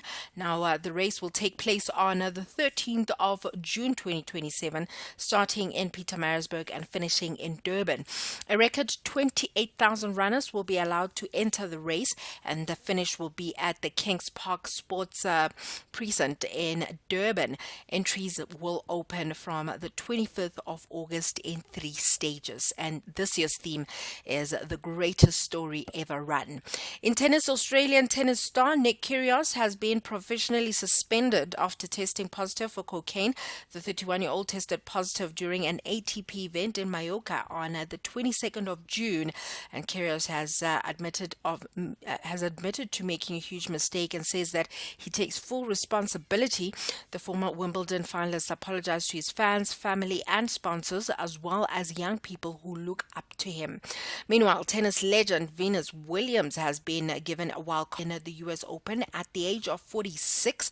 The decision has sparked debate, with some critics questioning whether wild cards should go to players with stronger recent results. Now, Williams is one of the sport's most famous players and has won the US Open twice. She first reached the final in New York in 1997, and while one tennis insider described the decision as corrupt, there is no suggestion that the US Open broke any rules because wildcards are given at the tournament's discretion and former champions have often received them. Finally, in terms of rugby fans still have a chance to watch the Springboks take on the All Blacks at Ellis Park in Johannesburg this Saturday. The match was earlier reported as sold out, but more tickets have now been. Rugby fans still have a chance to watch the Springboks take on the All Blacks at Ellis Park in Johannesburg this Saturday. The match was earlier reported as sold out, but more tickets have now been made available, and tickets are reportedly selling for between 850 Rand and 4,000 Rands depending on the seat. Are reportedly selling for between 850 Rand and 4,000 Rands depending on the seating area. With that said, it is a wrap from my side. Thanks for that, Jamina. I noticed as I'm talking, by the way, on family groups, people are like, come on, who's got rugby tickets? And when it gets to family groups, you know it's been mainstreamed. Thanks for that, Tumi. We'll have more sports, tomorrow. But of course, 6 to 7, 7 to 8, an hour of sport coming up with Michael Abramson. Economic news on SAFM. Facts and figures you can count on. Well, with all those facts and figures, the one and only, I was going to announce you like in a boxing ring, Jimmy Moya. What do you want to pick up today? I mean, you DR Gold, right? DRD Gold, in fact. Tell me about that. Good afternoon, Ashraf. Good afternoon to the listeners. DRD Gold, a company that has been that has been around for a little over 130 years, listed in South Africa, listed as well in the United States, gave us an update on their performance. They gave us their full year's results. We're going to speak to the company's Group Chief Executive, Neil Pretorius, around that performance. The gold price really benefiting that mining company, profits increasing quite substantially, and we're going to take a look at that performance in a bit more detail. We're also going to have a conversation around the extension of the AGOA agreement, the US officially extending that to 2028. We're going to take a look at what those implications could look like for South Africa up to 2028 and beyond that date. We're going to reflect on the SADC summit that took place this week in KZN. We're going to speak to Stavros Nicolaou. We didn't get the opportunity to have that conversation yesterday. We were having a conversation with the Minister of Electricity and Energy around the new pricing policy for electricity that's been proposed. But we're going to have that conversation alongside the conversation with John Lewis, independent economist, around the Baldwin Public Investment Corporation transaction that is currently underway there. And then, because it is Wednesday, we've got an executive lounge conversation. I've got the Chief Executive Officer for Personal Banking at African Bank joining me in studio to get to know her a little bit better. So that's what's coming up on the show a little later on. Before we get to that, though, there has been quite a lot that's been moving on the markets front. The equity markets, the Asian markets were by and large in the red, but that is because they didn't get the opportunity to benefit from the conversations that have been unfolding in the United States at the moment. US markets opened in the green at the with the S&P up about 0.5%, Nasdaq up about 1/3, but the dollar giving back a lot of its gains against all of the major currencies. The rand managed to even get below 16 Rand 10 cents at one stage. I saw 16 Rand 8 cents, and that's because the US announced that they'd be buying back long-dated treasuries. We're going to take a look at that, of course, with Otto 1890's David Shapiro. He's joining me on markets a little later on. Markets really loved that update from US Treasury because the gold price was up back almost at $4,500 a fine ounce. The platinum pricing almost at $1,800. It's about $4 shy of that level. The palladium price is back above $1,300. Resource stocks were up 6% on the day's trade. Financial stocks up 0.5% locally, and industrials up 0.9%. The top all share up 2.4%. The top 40 up 2.6%.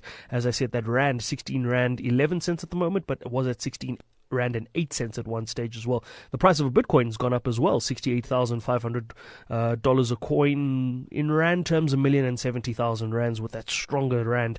The Rand against the British pound as well, coming back below 22 Rand at 21 Rand 91.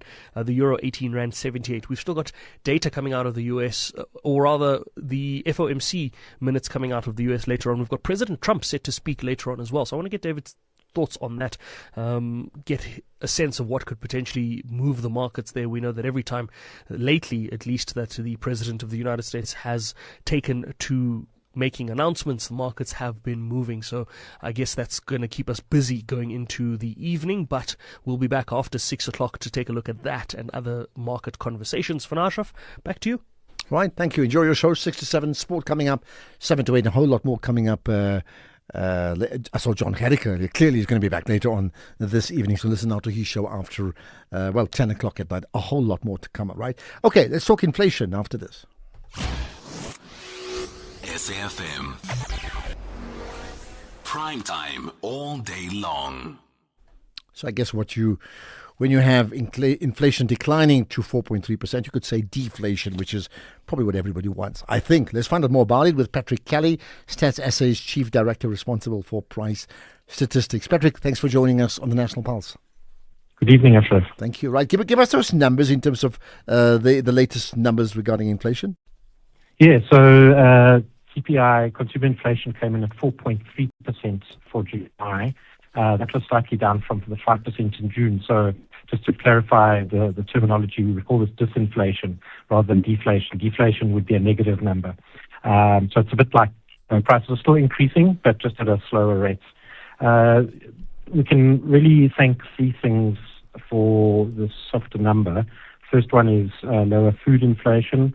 The second one, the municipal tariff increases that have been passed through this July are lower than the ones that came through in 2025. And finally, drop in fuel prices has helped things as well. Okay. How should we, not so much your opinion, but how should we then evaluate this decline in inflation to 4.3 from 5%? Well, look, I think that it certainly does reflect that price increases are slower. So, I mean, these are not insubstantial items in the overall consumer basket. So food inflation is at 0.9% in July. I mean, this is the lowest level in 16 years. And it's due mainly to the continued benefit we have from the good harvests that we had last summer, which are bringing cereal prices. Actually, they are in deflation at negative 2%. But also we're now over the hump of the foot and mouth disease impact that pushed meat prices up significantly in the earlier part of the year. And so meat inflation is also a lot lower. So these are real items for people.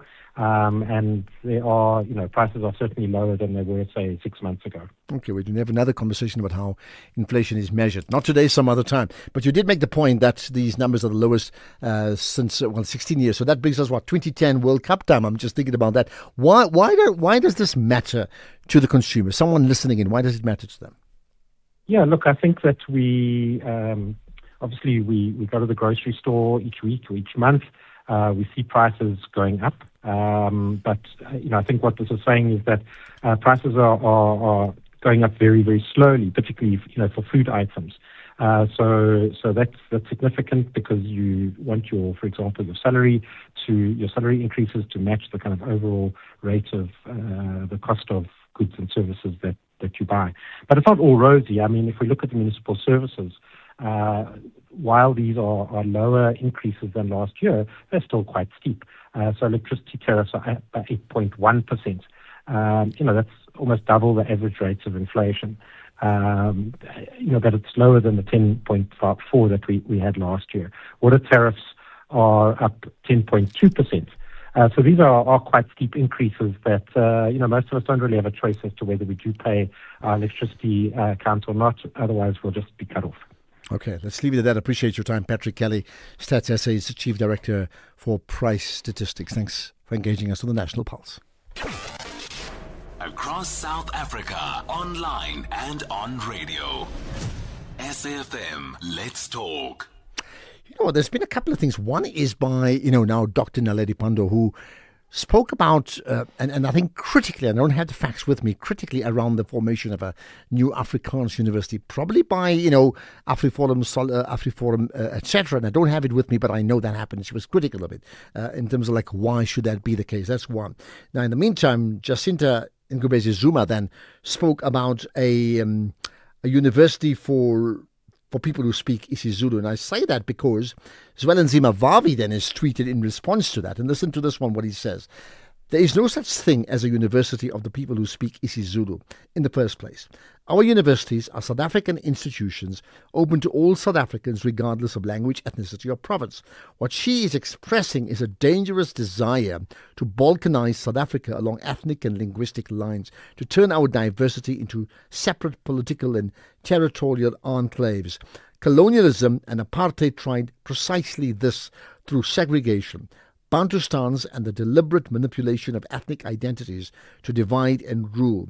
They failed to permanently fracture South Africa, and those attempting to revive the same poisonous politics of ethnic division will fail again. We must defend a united, non-racial and democratic South Africa in which isiZulu, isiXhosa, Sesotho, Tshivenda, Afrikaans and every other language belongs equally to all of us. No ethnic group owns a province, a university or any part of this country. South Africa belongs to all who live in it. We will not allow it to be balkanized. I tell you what, you can quick comments on it now, but it's an issue I'd love to pick up again, if not today, definitely tomorrow. Thought about that. Nandipa in Rebecca, go for it. Hi. Hi. Thank you very much, Ashraf. Thank you. Very interesting topic that you've just raised now, but hopefully you'll get time to pick it up tomorrow. Yes. I actually was interested when you were talking about Jacinta and the AfriForum. I think from where I'm sitting, it's quite clear that this March and March is in a way connected to AfriForum. Whether they are their pet project or whatever, but there is clearly some connection of some sort. And it's quite interesting because everything seems to be quite connected. South Africa currently is rolling out a huge number of capital projects which have blended finance in it. And much of that is funded by foreign capital. We've got in energy, we know that they've been doing in ports as well, all these public-private partnerships. And one of the things that is quite a money spinner, if I can put it that way, is the insurance that they put in the country. If a country is under much political instability, then it becomes expensive. They charge a premium on the investment, on the funds that they are bringing into those projects. So I'm trying to check if there aren't any connections now with this sponsored instability that has been started by this March and March, and on the other side we are leaning more on foreign capital when it comes to our capital infrastructure. All right. So interesting. I mean, many are making that point to say March and March, AfriForum, there's a connection in terms of Jacinta Ngobese Zuma and a connection to the USA, and AfriForum I think has been well documented. So maybe they are natural allies, and some are talking even March and March as a black nationalist movement. I mean, I'm repeating what others have saying, and we don't know. But are you saying this is well documented? So maybe they are natural allies, and some are talking even March and March as a black nationalist movement. I mean, I'm repeating what others have saying, and we don't know. But are you saying this for sure in terms of sponsored, let's call it interference in the domestic affairs of another country for whatever they gain for insurance? Are you saying you think it is, or it is? Because no, others have said so. I'm saying I'm thinking it is, and that is what I'm observing. I don't have the facts to that, but that's how it's reading from where I'm sitting. All right. Well, whatever it happens, I think this connection between AfriForum and March and March is something to keep an eye on. Not saying it negatively or positively, but it is something to keep an eye on. So thanks for that, Nandipa, and we'll see how that plays out. Right, Mandla in Kwatema. Go for it, Mandla.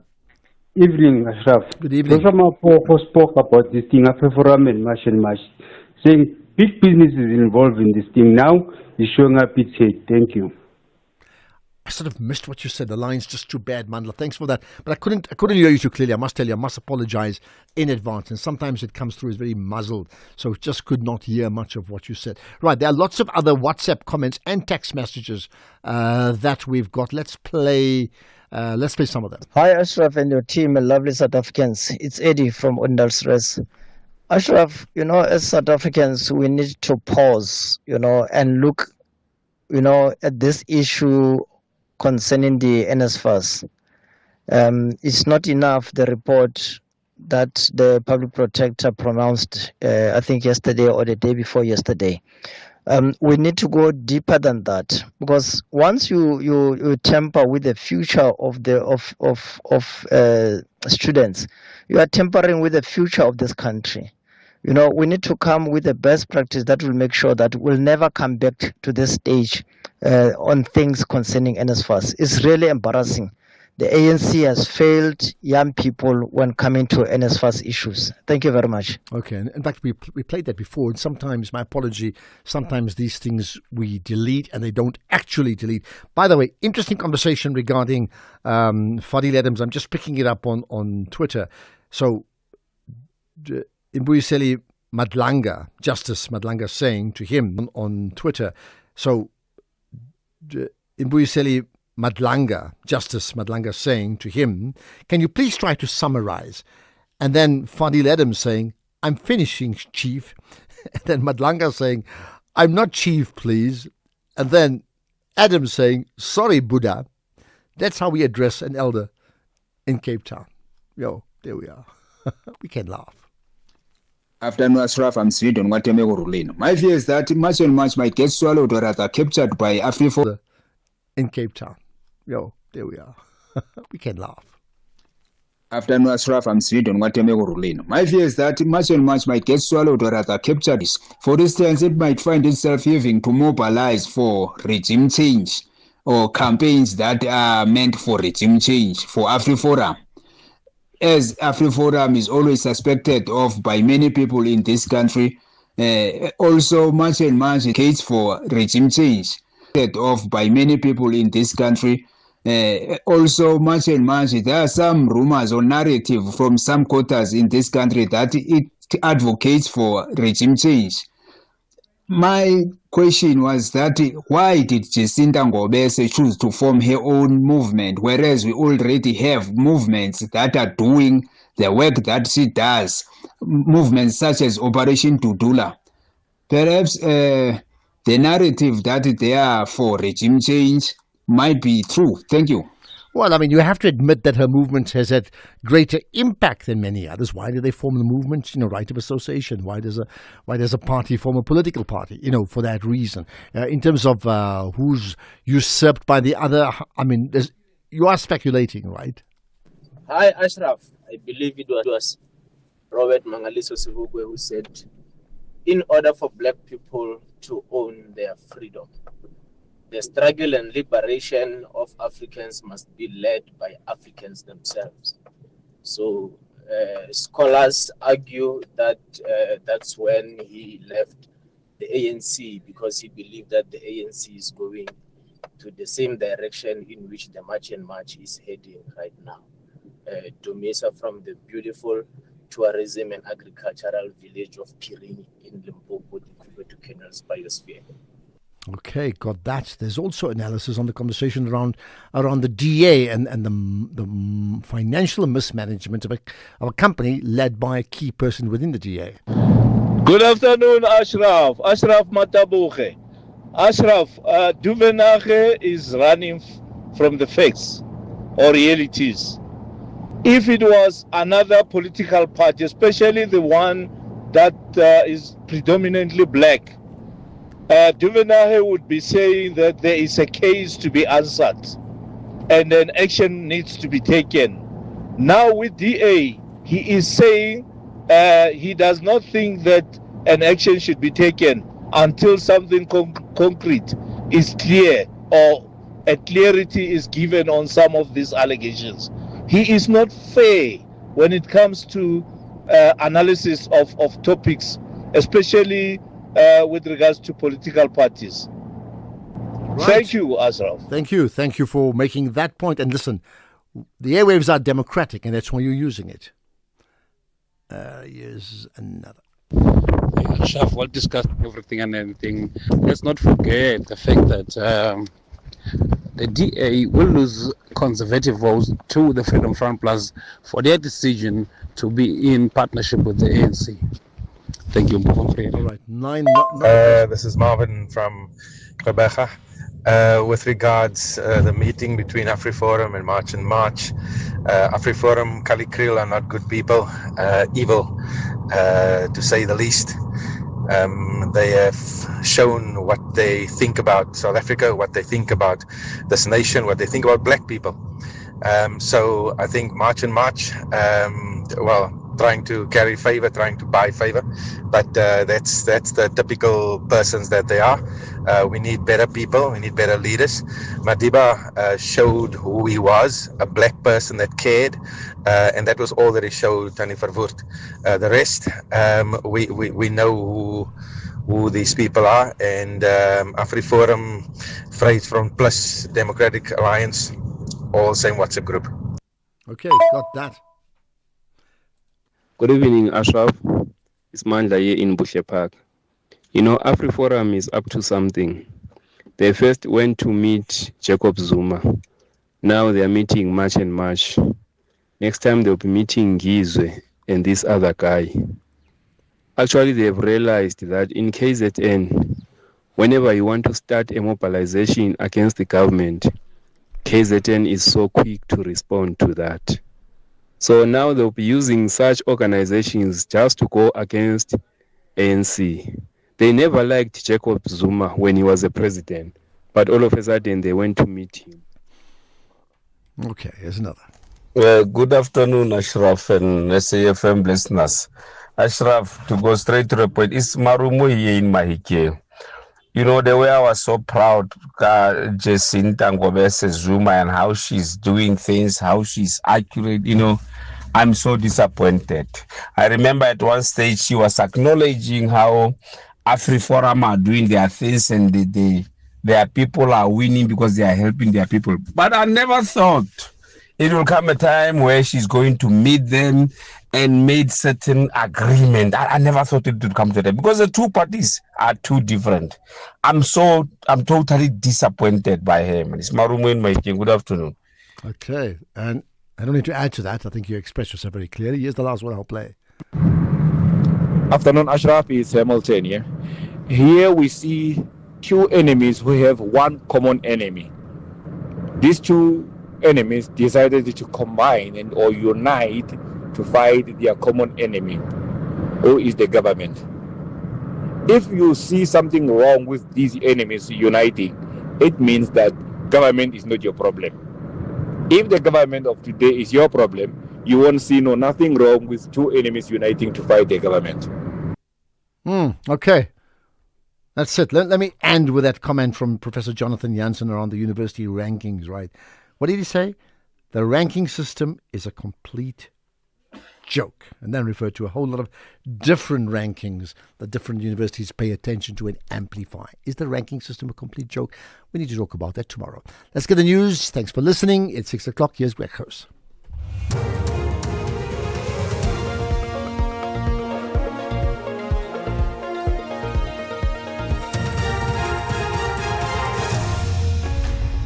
Thank you again. Ashraf. Court rules against withholding Eastern Cape school funding, and Zelensky fires another top aide. Good evening.